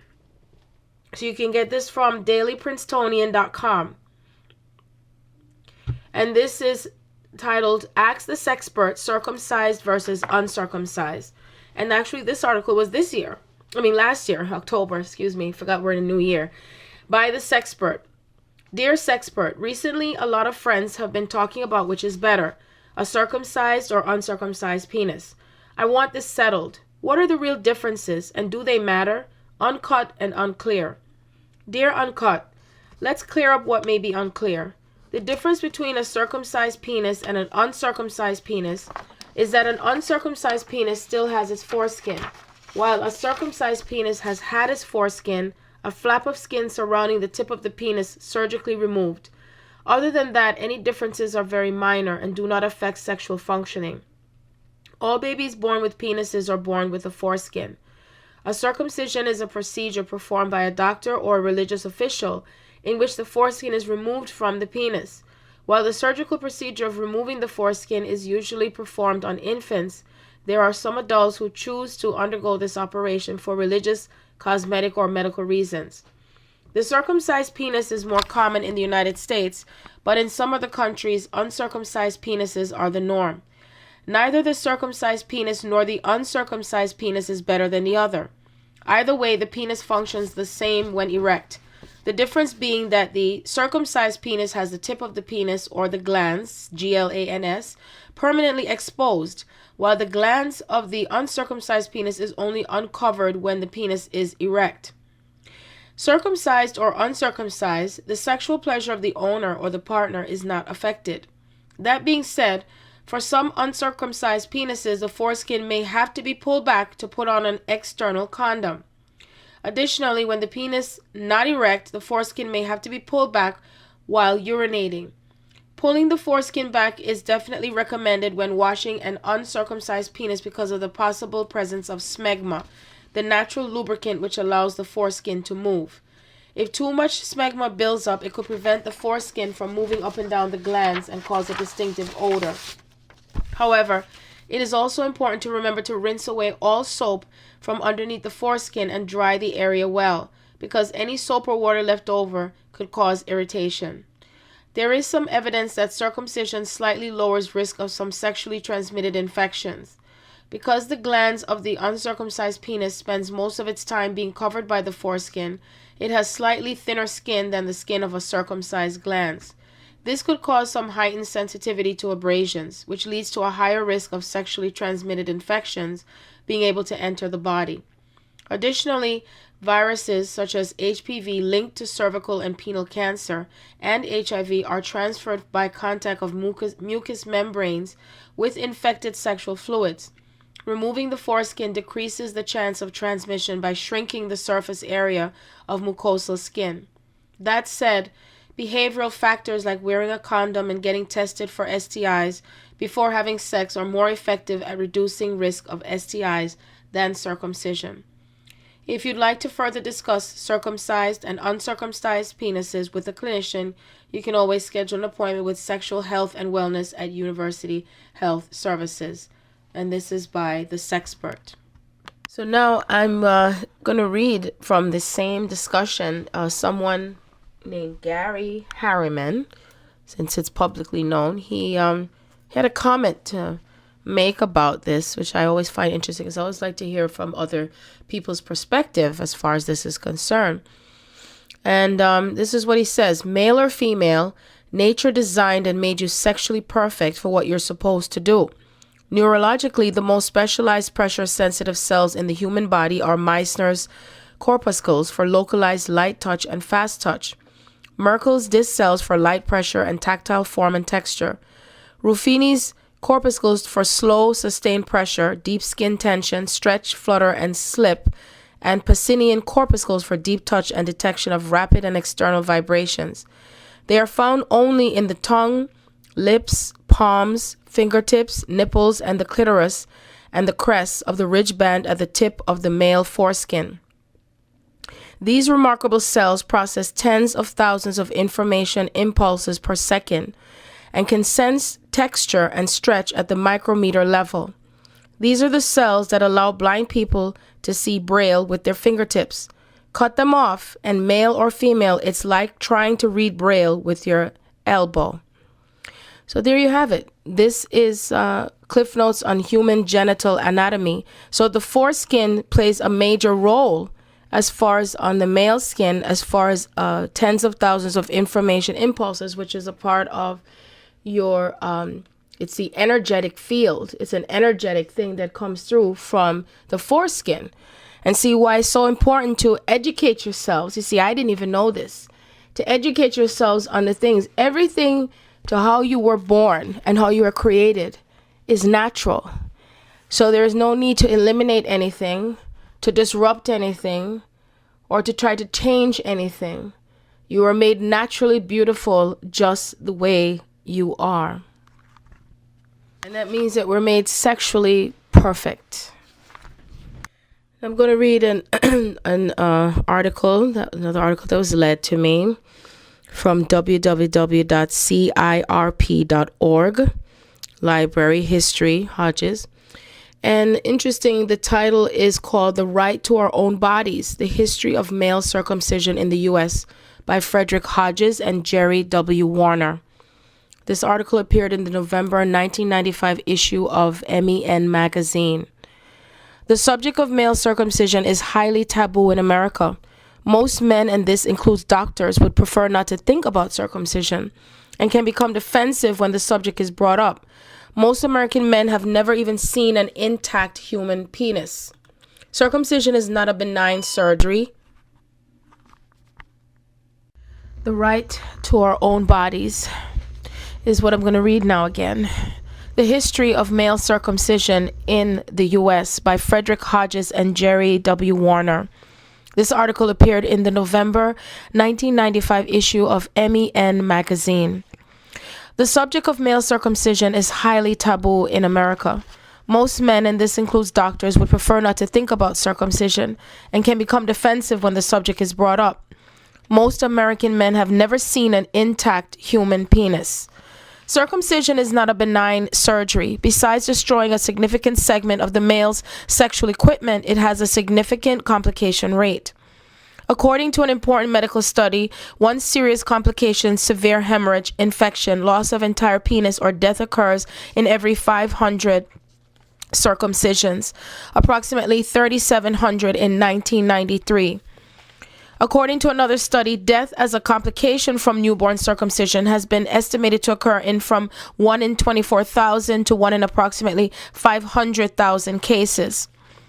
Some investigators have actively sought out complications by interview and have recorded rates of 55%. These figures suggest that with 1.2 million circumcisions performed in this country each year, at least 3 boys die each year, and for no other reason than that they were born in the United States. Prospective parents are not given these facts. The U.S. is the only Western nation that surgically alters its males in this manner.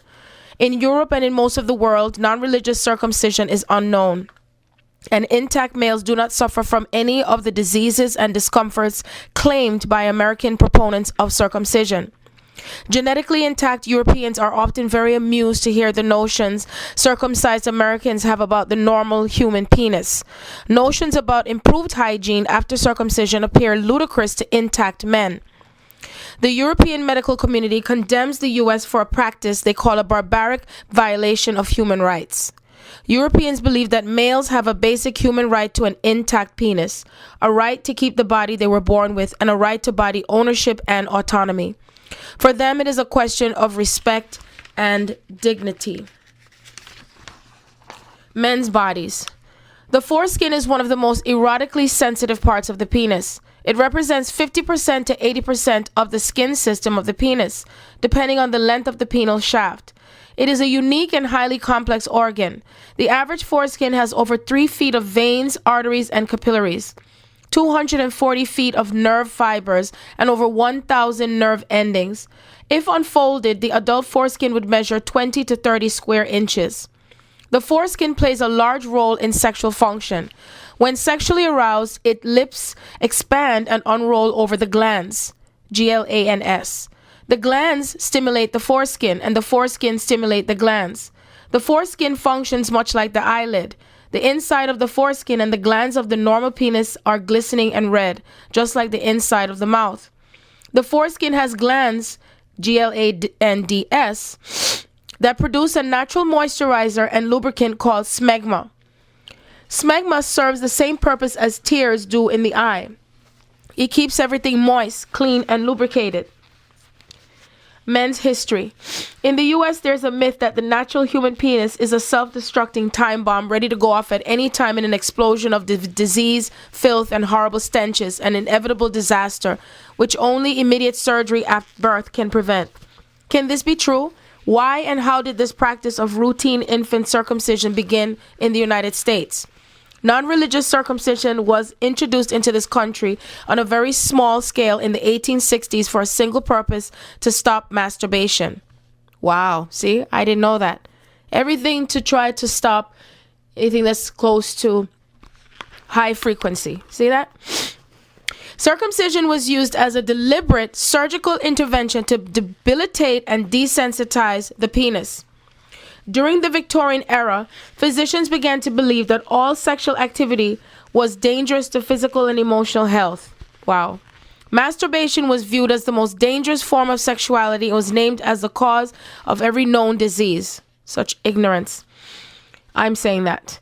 From blindness to nervousness, insanity, venereal disease, tuberculosis, and death. With every credible American doctor and medical association issuing dire warnings about masturbation, any step taken towards its eradication and prevention was deemed justified. In cases of masturbation, we must, I believe, break the habit by inducing such a condition of the parts as will cause too much local suffering to allow the practice being continued. For this purpose, if the prepuce is long, we may circumcise the male patient with present and probably with future advantages. The operation, too, should not be performed under chloroform so that the pain experienced may be associated with the habit we wish to eradicate. A remedy for masturbation, which is almost always successful in small boys, is circumcision. The operation should be performed by a surgeon without administering an anesthetic, as the pain attending the operation will have a salutary effects upon the mind, especially if it be connected with the idea of punishment.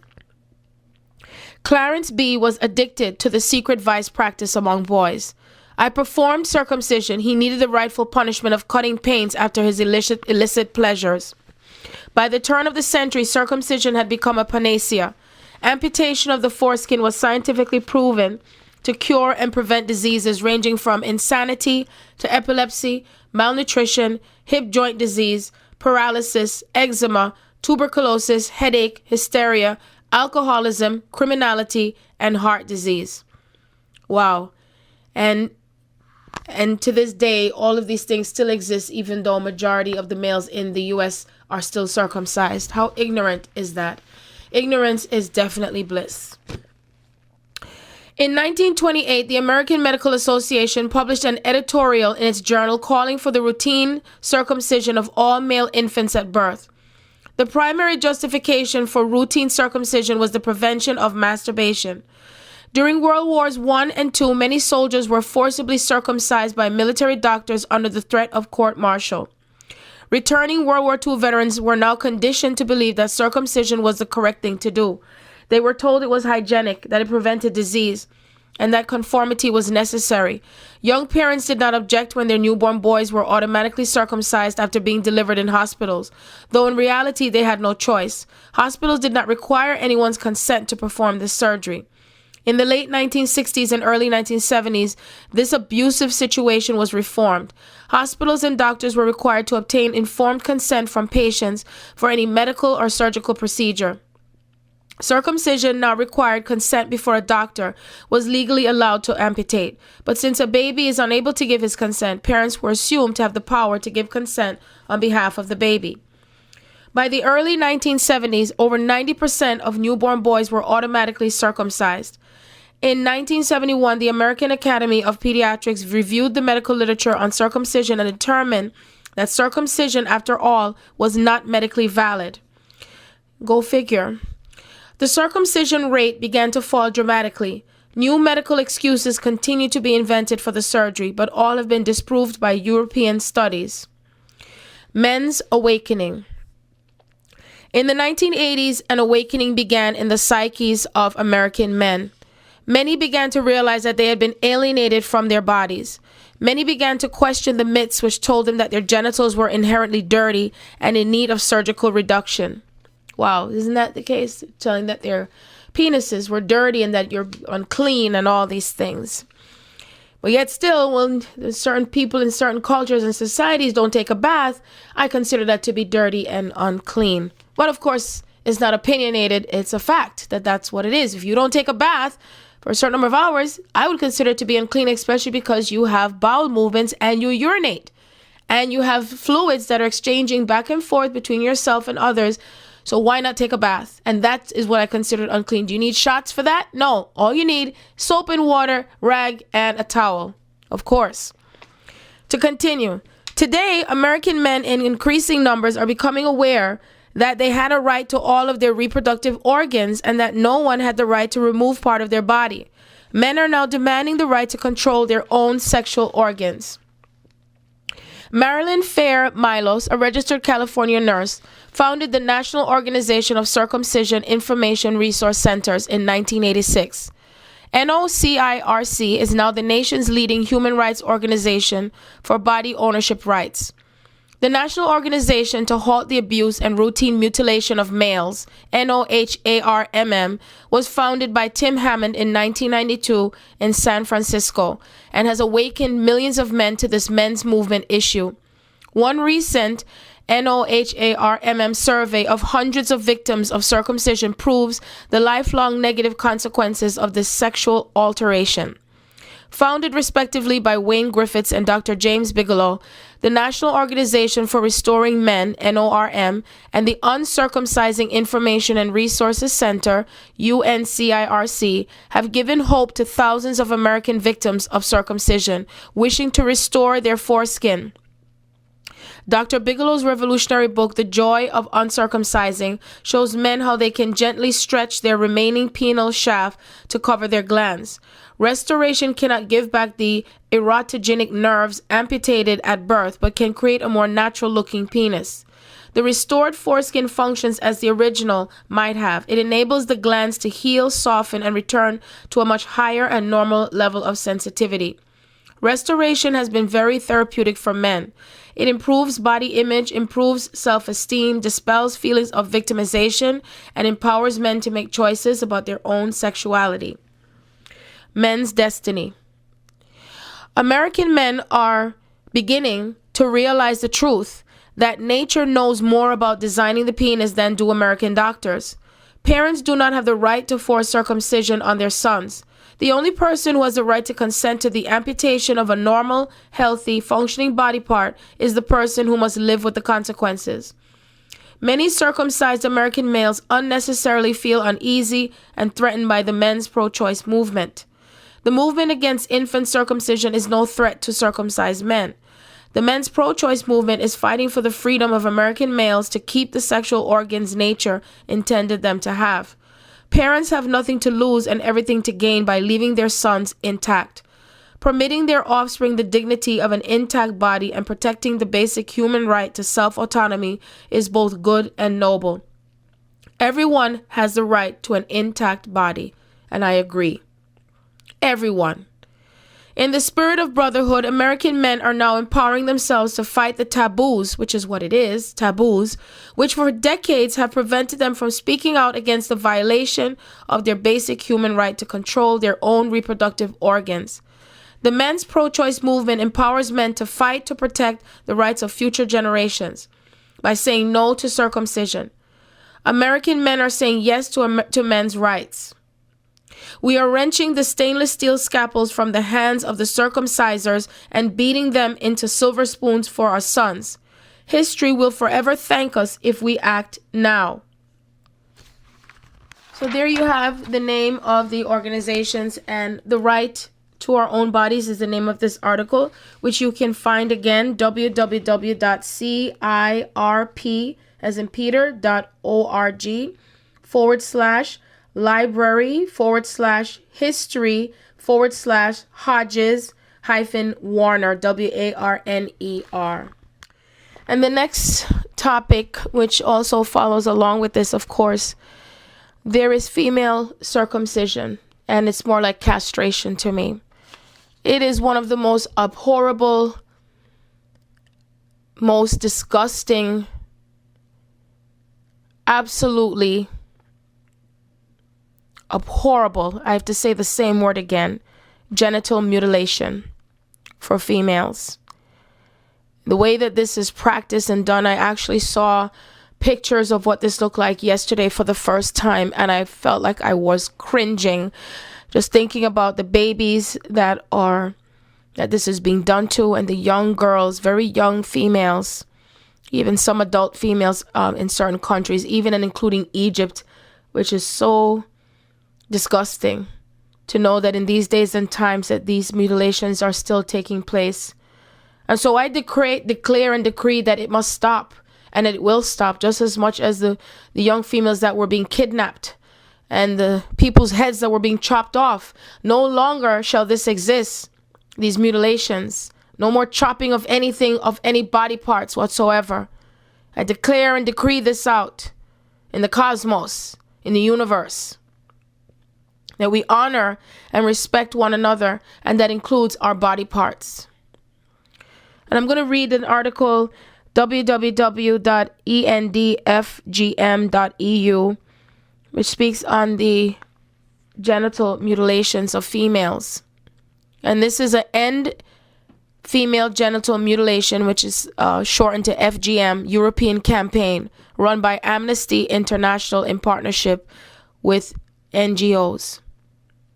Where is it practiced?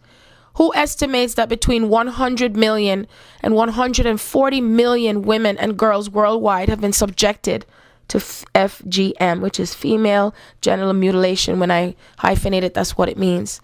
3 million girls and women a year are at risk of mutilation, approximately 8,000 girls per day. It has been documented mainly in Africa, in 28 countries, and in a few countries in the Middle East. For example, Yemen, Kurdish communities, Saudi Arabia, Asia, and among certain ethnic groups in Central and South America. Anecdotal evidence and case studies show that FGM is now being encountered in various European countries as well. Prevalence rates in Africa vary between countries. Countries with high prevalence rates is more than 85% are, for example, Somalia, Egypt, and Mali. Low prevalence rates, less than 30%, are found, for examples, in Senegal, Central African Republic, and Nigeria. Prevalence rates also vary within countries and regions, the decisive criteria being ethnicity. For example, of the 23% of Yemeni women who have undergone FGM procedures, the figure rises to 69% in the sparsely populated Red Sea and Aden coastal regions, compared with 15% in the heavily populated highlands and 5% in plateau and desert regions. DHS Survey 1997. Some studies have also been done on the prevalence of FGM among Iraq's Kurdish communities. Amnesty International produced a report in April 2010 entitled Iraq Civilians Under Fire. This report mentions the prevalence of FGM and recommends banning of this practice. Read Amnesty International's report, Iraq Civilians Under Fire. Iraq Decades of Suffering, a report from February 2005 by Amnesty International on the various forms of violence against women in Iraq, including FGM. Human Rights Watch produced a detailed report in June 2010 on the practice of FGM in Iraq's northern territories known as Kurdistan. The report recommends action by the Iraqi government, the Kurdish regional authorities, civil society, and international donors. Read the Human Rights Watch report. They took me and told me nothing. For a comprehensive overview of FGM, see the fact sheet on female genital mutilation developed by WHO, known as WHO. Now I'm reading from www.newhealthadvisor.com. Female circumcision before and after. Procedures used for partial or complete removal of the external female genitalia for non-medical reasons fall under the category of female genital mutilation, also known as female circumcision or female genital cutting. The procedures offer no health benefits and often lead to several complications. Traditional circumcisers perform these procedures, but more than 18% of these procedures are also performed by healthcare providers. The practice is illegal in most countries, but some communities still do it for many different reasons. Although the practice of circumcising females is recognized internationally as a violation of rights of women, it is common in more than 27 African countries, as well as Yemen and Iraqi Kurdistan, and in Asian and Middle East. Female circumcision before and after causes several changes in women and often creates several health-related issues as well. Keep reading to learn more about the issue, or in this case, you're hearing it. What happened in female circumcision? There are different types of procedures used for female circumcision, such as clitoridectomy, excision, infibulations, and other. Clitoridectomy involves removing the clitoris. It could be partial or complete removal. Excision involves partial or complete removal of the clitoris as well as the labia minor. Infibulation refers to the procedures used for the narrowing of the vaginal opening. It involves creating a covering seal for this purpose. There are several other procedures in practice as well, including piercing, pricking, scraping, incising, and cauterizing of the genital area. There will be vast difference when you look at female circumcision before and after images. Female circumcision before and after. It's so awful that I had to take my hand and cover the picture because it's so awful. The most disgusting, deplorable thing that any human being can do to another female. It even says here, warning, please note that you're going to witness some graphic images ahead, though used only for educational purposes. The first picture shows anatomy of a grown female genital, while the other pictures show the changes brought about by female circumcision. So awful.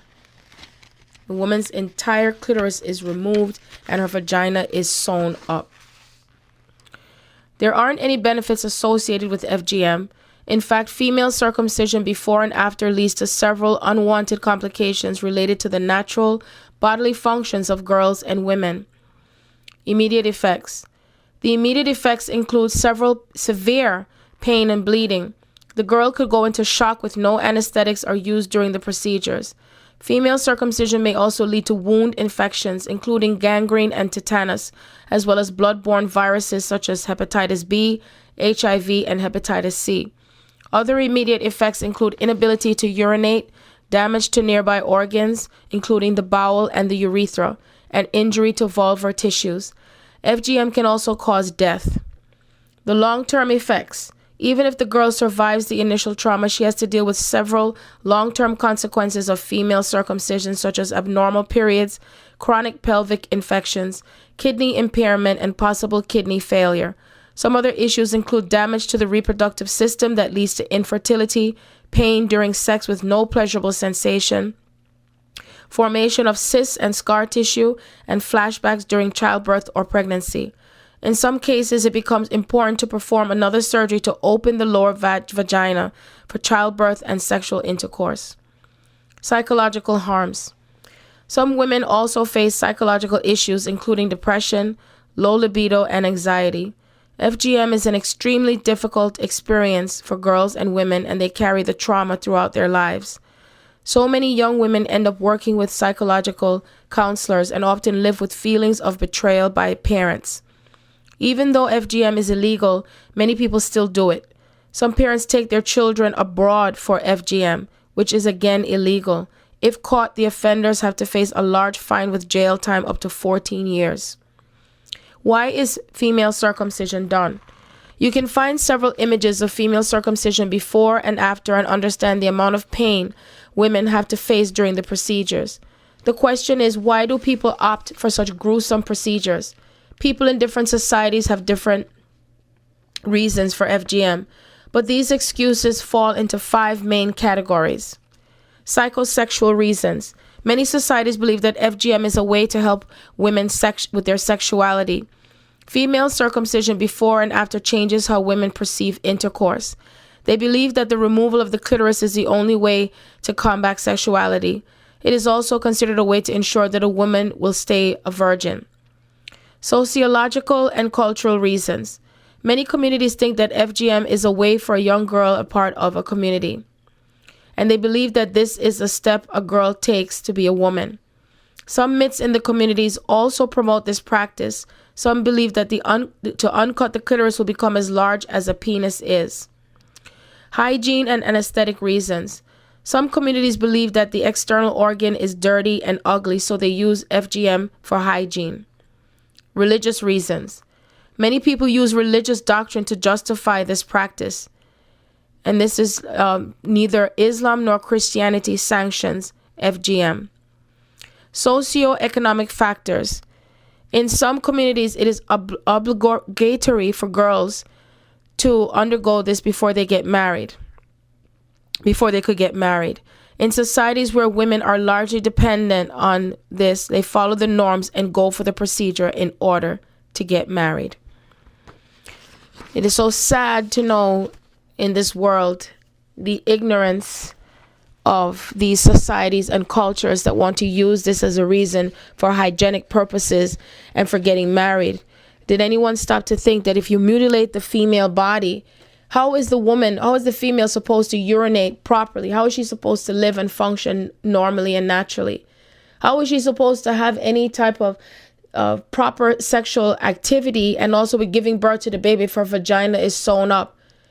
Are you that dumb? Are you that ignorant? Are you that so below that even a caveman wouldn't even do such a thing? You have to ask yourself this question when one is out there looking for 666 as the beast. And I say again that you are the beast of the world. All of these activities that take place is what comes from within the beast of the world.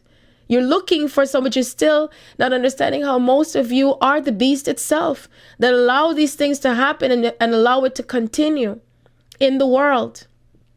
How sad is that? And some of you use it in the name of religion and God too, to say that God said this is so too.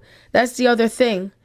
You see, it's so sad with all these false teachings and false doctrines and false information and ignorance.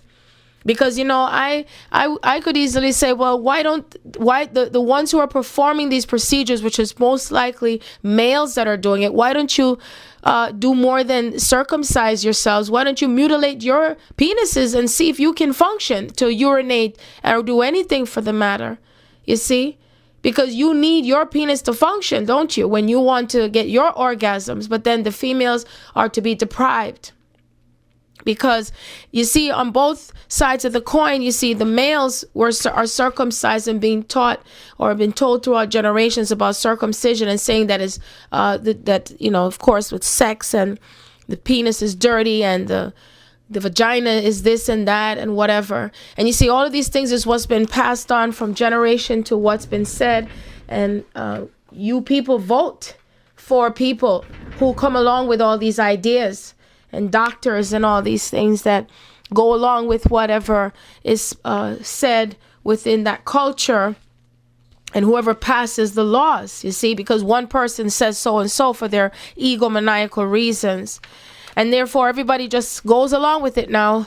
Nobody does their research. No one tunes in to see if that's a natural thing to do, to cut off all different parts of your bodies, in which God has not made it to be that way. And so now, again, you ask yourself, are you ready to finally come back into a space of humanity where these things are no longer existing in other parts and that it's no longer ignored? We are now in the year 2016, and these are what I call barbaric This is barbaric to do something like this to a young child. It's like they might as well don't live anymore. They might as well be dead. How can any person function as a normal human being naturally with things like this happening? You ask yourself this question. It is totally barbaric. Anyway, I'm going to continue reading now in light of this from a higher perspective now. I decided, where Spirit led me to, what is the spiritual aspect to circumcision? Because obviously it came about for a reason. Something to talk about. What is the significance and what is the part of circumcision that really can or could exist in our hearts? And so I looked up something, and it talks about the Bible verses about circumcision of the heart, which was found in BibleTools.org. It says, nobody knows with absolute certainty, and this is found from Bible Tools, you can look it up, when in dim antiquity the practice of circumcision began. Genesis 17 is certainly one of the earliest mentions of it. Nations other than Israel practice circumcision, which somewhat confuses the issue. Genesis 17 may well be the earliest mention of it, and therefore the practice began with God instituting it with Abraham. However, two things are certain to those who look into these things. First, no people used it as extensively or consistently as Israel did. Second, no other people circumcised their male children on the 8th day of life. God used it as a mark or a sign authenticating that the person had made the old covenant with him. It was done on the 8th day to indicate that Israelites were born into a covenant relationship with God. They had nothing to do except to be born. God, as usual, was looking far forward in time. In the writing of the Bible, it says he made extensive use of circumcision as a symbol of what must happen to a person's heart under the new covenant, which is where circumcision was aimed from its inception. Certainly it played a role in the old covenant, but God, who knows the end from the beginning, was laying the groundwork so that we could understand the spiritual ramifications of circumcision. Therefore, spiritual circumcision must happen to each person who makes the new covenant with God. Genesis 17 verse 10. The ordinance of circumcision was an outward physical sign of one's willingness to obey God and be one of his chosen people. Under the new covenant, God is calling a spiritual nation composed of individuals converted and regenerated by his Holy Spirit. God's people now are all to be circumcised spiritually. Physical circumcision is no longer necessary for religious purposes. It was a forerunner or type of what God really wanted, circumcision of the heart. Paul told the congregation in Rome that physical circumcision is of no spiritual benefit. Spiritual circumcision, though, is a process of conversion. That Christ circumcises us spiritually is made plain in Colossians 2, verses 10 to 11. This is why the assembled apostles and elders of the New Testament church declared circumcision to be one of the physical requirements of the Old Covenant that is not necessary for Christians. It is for entirely non-religious reasons that one may decide to be circumcised or have his son circumcised. There is some evidence that circumcision promotes cleanliness and health depending on the male's overall cleanliness, morality, and health. Deuteronomy 10, verse 16. 2 parties are necessary to circumcise the foreskin of our heart.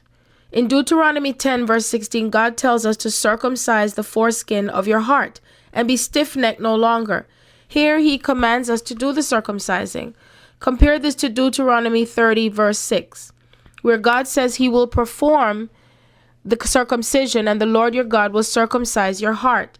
These two passages do not contradict. God cannot create perfect righteous character, that is the character of the new man, unilaterally. We build that character as we labor with God, cooperatively working with him, her, over generally an extended period of time.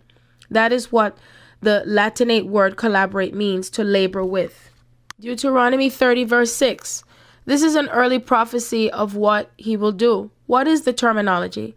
The Lord your God will circumcise your heart. He will change our hearts and write his laws in them. Here it appears as something that God will do unilaterally. John 7, verses 37 to 39. Jesus is prophesying of the giving of the Spirit, which is absolutely essential to the circumcision of the heart. to writing God's law on the heart, to enabling us to have a good relationship with God. Notice that he puts conditions on receiving the Spirit, which is a factor that did not appear much in the Old Covenant prophecies about it. But here the time to make the Spirit available is near. So God's servant, Jesus Christ, tells us what the conditions are to be if we're going to agree to this covenant. He says that we have to believe to come to him. If we have been called, we have to respond. We have to thirst, to want it desperately. And on top of that, we have to drink. Remember the old cliche, you can lead a horse to water, but you can't make him drink? A lot of people are like that. They can be led to the truth, but to get them to take it in and make it a part of them is very difficult indeed. Oh, that is so true. In addition, the Spirit would not be given until Christ was glorified, that is, until after his death and his resurrection to spirit life. 2 Corinthians 3 verse 3. Paul specifically says that the law will be written in the fleshly tables of our heart by the Spirit of the living God. The living God, of course. The living God, again. However, the circumcision of the heart is a cooperative effort. God does his part and we do ours by submitting to him. Surrendering. You can only surrender to God in order to circumcise your heart, to remove those layers of things that you think that serve you that no longer serve you. Otherwise, how can you possibly know the truth or receive the truth of that which is? Both parts are involved within this process by which God is enabling us to have the power to sustain a relationship with him. Of course, because if you don't choose to, it says you're led to the information, the truth, but some of us choose not to want to know the truth. And that power is given only, it's given to all of us, not only. And for those who are on the path, of course, I'm changing the words here. So as it says here, the children of promise, the children of God, we're all children of God. Every one of us. There's no separation here. And it says for those who have received God's Spirit, we all receive God's Spirit, but it's up to you whether you tune into it and you recognize it and paying attention. 2 Corinthians 3 verse 3 again says, Paul makes it clear that the Spirit God will be the means by which the laws are written on our hearts.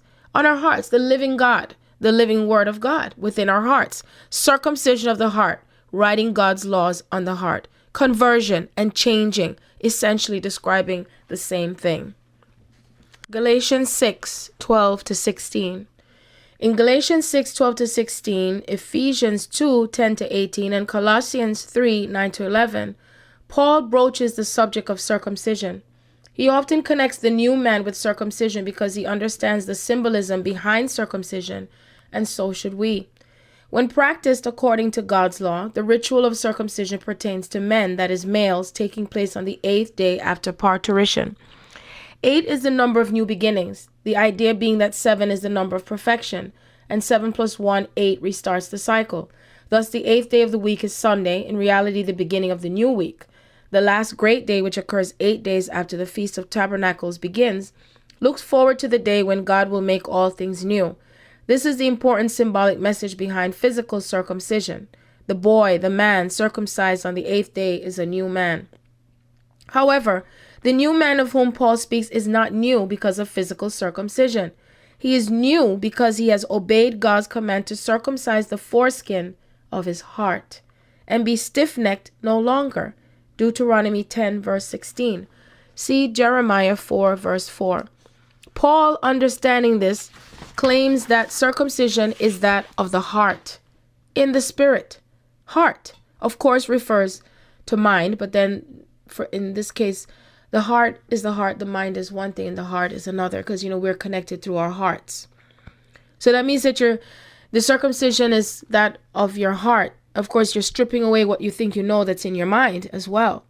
The new man is new because he is renewed in the spirit of his mind. Ephesians 4 verse 23. By definition, the new man is spiritually circumcised. Circumcised in his mind. It means that you are removing, or at least putting to the side, working through that ego, circumcision of the mind. Galatians 6 verse 15. Neither circumcision nor uncircumcision is of any great importance in terms of conversion, the way of God. What is important is that there's a new creation. This verse then is really neither for or against circumcision. It is only saying that what matters is whether a person has been divinely transformed into a morally new and different person, in that there is great spiritual benefit, a new creation. Galatians 6 verses 15, the ritual itself does not change a person's heart, as it has no power to do so. However, what is really avails is what is really important is a new creature. That is a new creation, a person who is then born of God.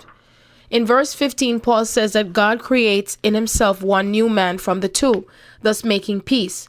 The apostle defines what these two are in verse 11.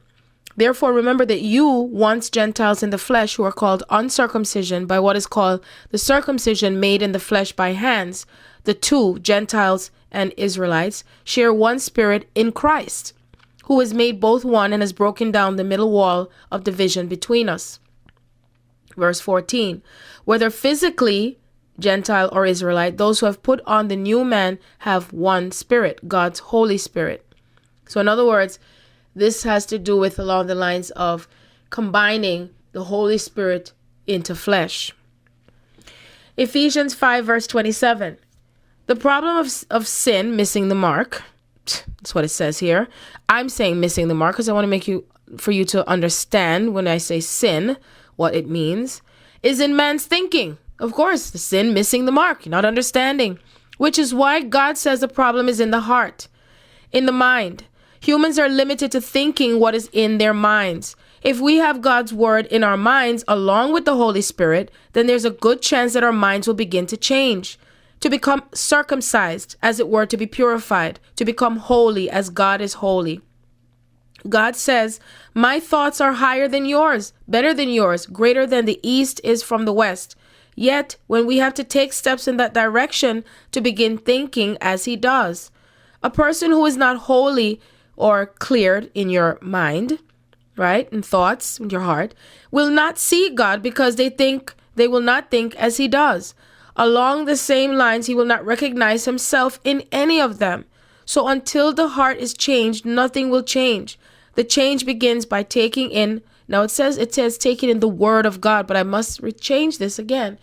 In the living word of God. That means what's happening now. What's taking place now as the word of God, right now, in this time now. Not what was written yesterday in somebody else's story. The living word of God. That means taking in the living word of God on a daily basis and applying it in our lives. And now I'm going to read the one last verse. Hebrews 11 verse 8. I'm going to add some of my stuff to this. Abraham was drawn by faith to a land that he would afterward receive as an inheritance, the promised land, a type of the kingdom of God, which says, what if he had refused to step out? So I can refer to this with that sentence, just like with us with the new earth, God promised us a new earth. We're told, all of us twin flames, we know, some of us who are light workers, we know that there's a new earth coming into existence, you see. But for those of us who really truly know that with that coming into existence, that means there's a lot of things that we're going to be changing, giving up, shifting and moving through our time-space continuum. What if he had refused to step out? What God has recorded of Abraham's life reveals that how he responded illustrates a path, a way of trust that would lead us to our inheritance. It is the narrow way, the difficult way that leads to life. That way would have existed even if God had not revealed it to him. But Abraham's following that way in faith proved that his heart was one with God's. God expects us to follow the same trustful attitude that motivated Abraham's actions. So I think about myself too, because you see, and us, is that it's about following our hearts, remember? It's not a mind. That means just stepping away from what you think you know, what you think you might know, because of what God promises us, because it wasn't going to be where it's just going to be handed over to you, that you think everything's just going to be handed over to you if you don't think you're going to be letting go of some things which you think you know. So here it goes further. It says, Abraham's obedient. Just when I thought about my aunt that time when she kept on pressing for me, oh, she wanted me to say they want to understand. It's like, no, I must continue on my path. That's what I told her. I must continue on my path. I must continue where God has me. I stayed within my own obedience to where the Spirit led me to be. And that's just the way it is, whether they liked it or not. You see, that is where my thought process was, even if they chose not to want to understand. And so it says, Abraham's obedient response suggests that no proud, stiff-necked rebel will be in the kingdom of God. Meaning that how can you possibly feel like you're in the kingdom of God or heavenly-like feeling, or anything of that matter, if you're not obedient? You're not paying attention to anything. You're not listening that God is trying to tell you something. There is just no way around this, okay? It says, no one wrapped up in himself will survive this difficult path.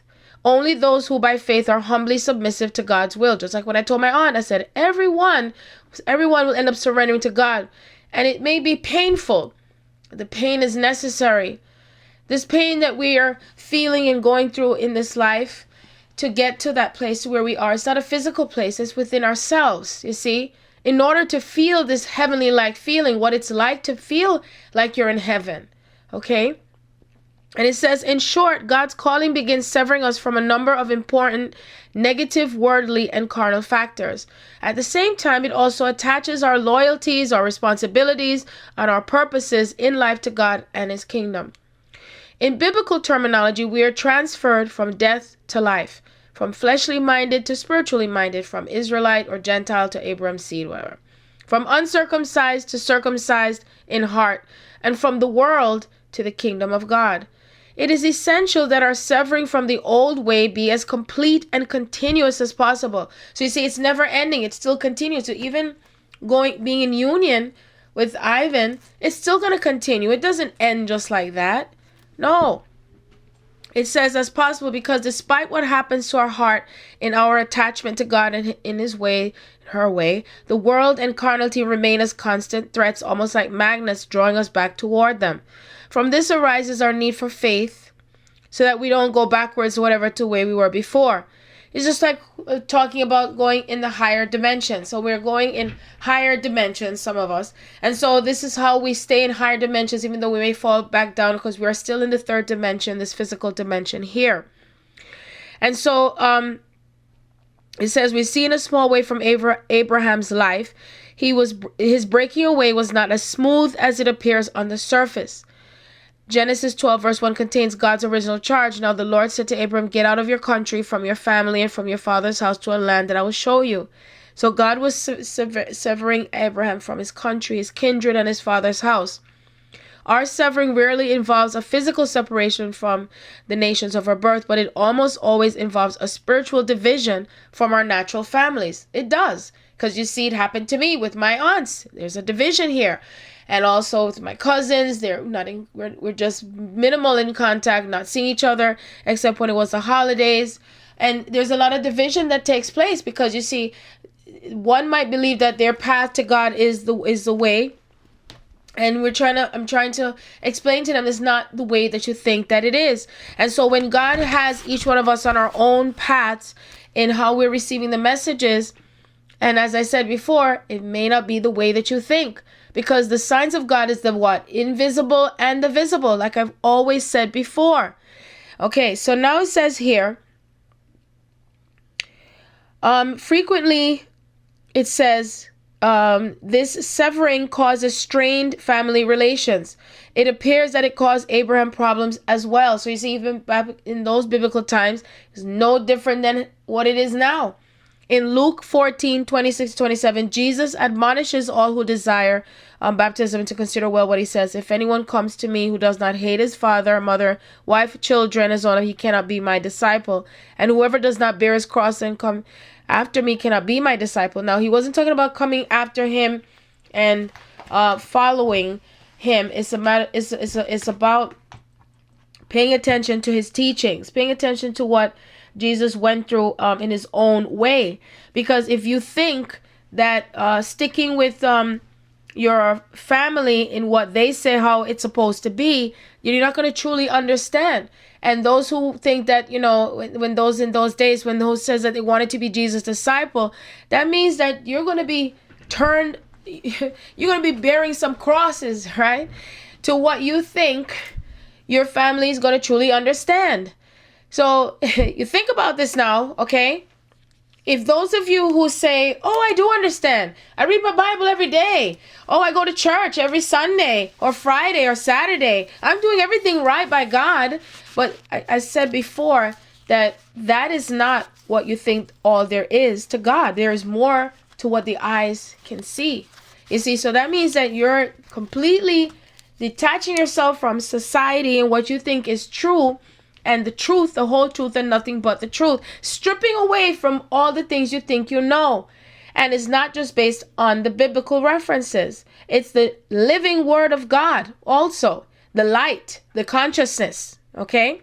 The newness, the new earth, the new age, everything together. Everything collectively that makes us to who we are is what we're talking about here. Not separating any longer. That means you're really truly giving up what you think you might know and what you think you might understand.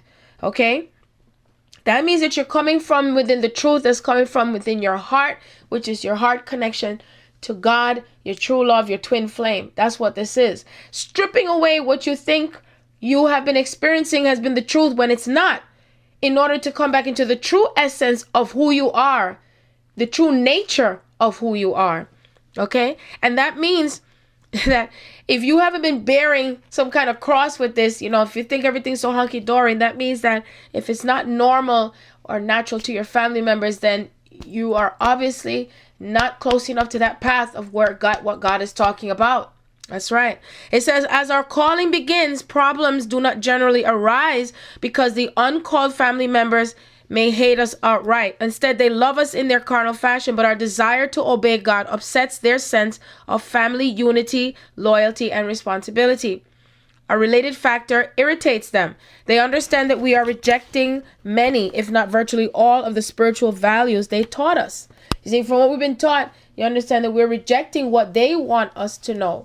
You see, the bloodlines, the history, what our families taught us, grandma, auntie, all these things. And it's understanding this, that the spiritual values of what you think you may know. And this is what the circumcision of the heart is about. What the true circumcision is all about. The circumcision is not about the physical. It's a spiritual circumcision. That is what is taking place. And that means that just the same way how you think about the physical circumcision is peeling away of something, right? It's taking off of something, and you thinking that you're peeling away something for it to be pure and clean and clear. Well, actually, to be pure and clean and clear, coming from your soul perspective, how can you be pure and clean and clear within your soul if you're not peeling back all the stuff that you think of what it is? Touche. Okay, so there you go. I've just read to you the spiritual circumcision where the Spirit has led me. And of course, I will refer to the biblical references because God speaks to us in the old and the new. So I take some of where I'm led to, wherever I'm led to, whatever scriptures I'm led to, I will be led to it to bring it forth. You see, because that way we all come to different levels of understanding. Some of us are in baby steps. Some of us are in ant steps. Even the ants understand each other. The ants connect to one another. I spoke about that before. Ugh, like I was doing a twist of the tongue there. The ants, they communicate to one another and they connect to one another. They know how to work together and they understand each other. So this is about understanding yourselves and coming back from where? From your heart. Okay. So now what I'm going to do, I am going to read today's Science of the Mind. And the title is Joy is My Inheritance. Yes. Oh, speaking of inheritance, right? No coincidence there. And everything that is your inheritance, of course, prosperity, health, perfect health. Yes, you were created to be healthy, strong, vibrant, sexual beings that you are. Be very much in love and in sexual activity with one another. That's a perfect gift from God. That's what allows you to be ascended high and in frequency, heavenly, right? So there we have that. Also, you were created perfectly, mind, body, soul, etherically, energetically.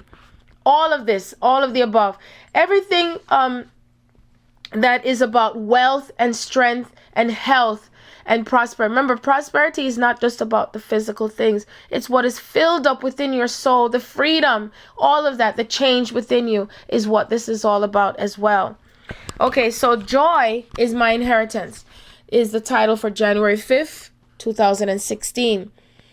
Life offers itself to us as a divine positive. Barkerisms, page 7. Today, the possibilities of my experience are unlimited. The Spirit flows through me, inspiring me and sustaining that inspiration. The Science of Mind, page 271. The gifts of the Spirit are invisible. We receive them and sense them in mind and heart, but eventually they make their ways through the forms and circumstances of our lives. I consider one of these gifts the experience of joy. We may have to learn how to use some of what the divine gives. For instance, we all come into life inheriting love, but we may have to learn how to love wisely and without demands. Joy, on the other hand, can show up at any time. It need not be bidden, it arrives. Even the infant child demonstrates joy at simply being alive. Joy and happiness are not always related. We can still feel joy when we are in very unhappy circumstances. I have guided many funerals and memorials in my ministerial life, and as we all know, these are some of the saddest times of loss that people can experience. Nevertheless, when the opportunity is made, joy comes forth at some very unexpected times. A remembrance, a story, a familiar phrase about the loved one may be spoken, and smiles of quiet joy appear. And it is not uncommon for laughter to invade and lighten a flood of tears. It is, I think, a deep comfort to know that if we step out of whatever is taking place for a while, the quiet tendrils of joy grow around us to make all situations bearable. Happy times or not, we can navigate whatever lies before us when we are motivated by joy. And the affirmation is, yes, I know that I live in natural joy. I let it become a partner in all that I do because I accept joy. I bring joy with me wherever I go. Nothing is good. Nothing is too good, actually, it says, or too difficult when joy is around.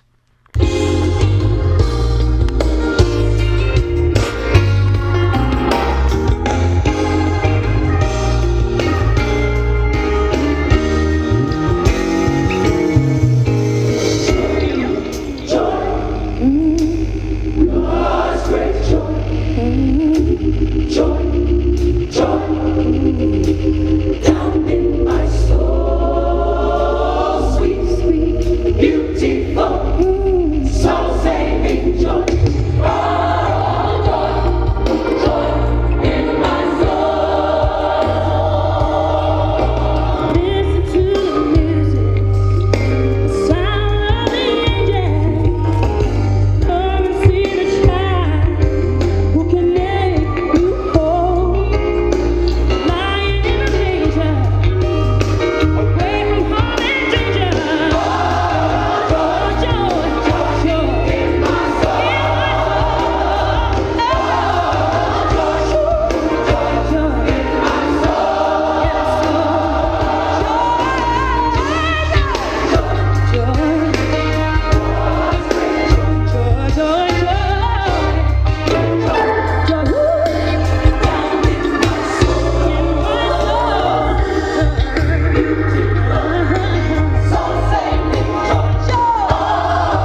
right now I want you to check out this group. Okay, well, hold on 1 second.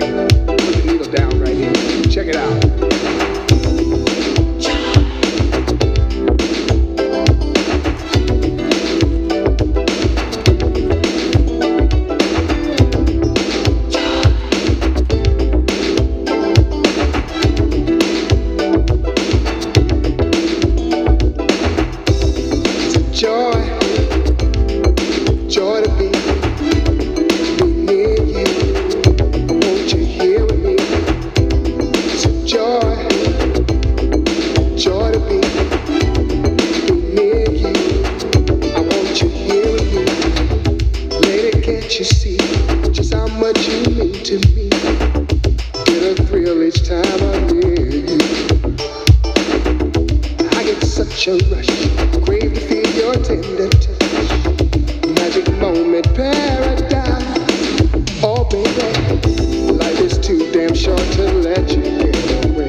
your soul.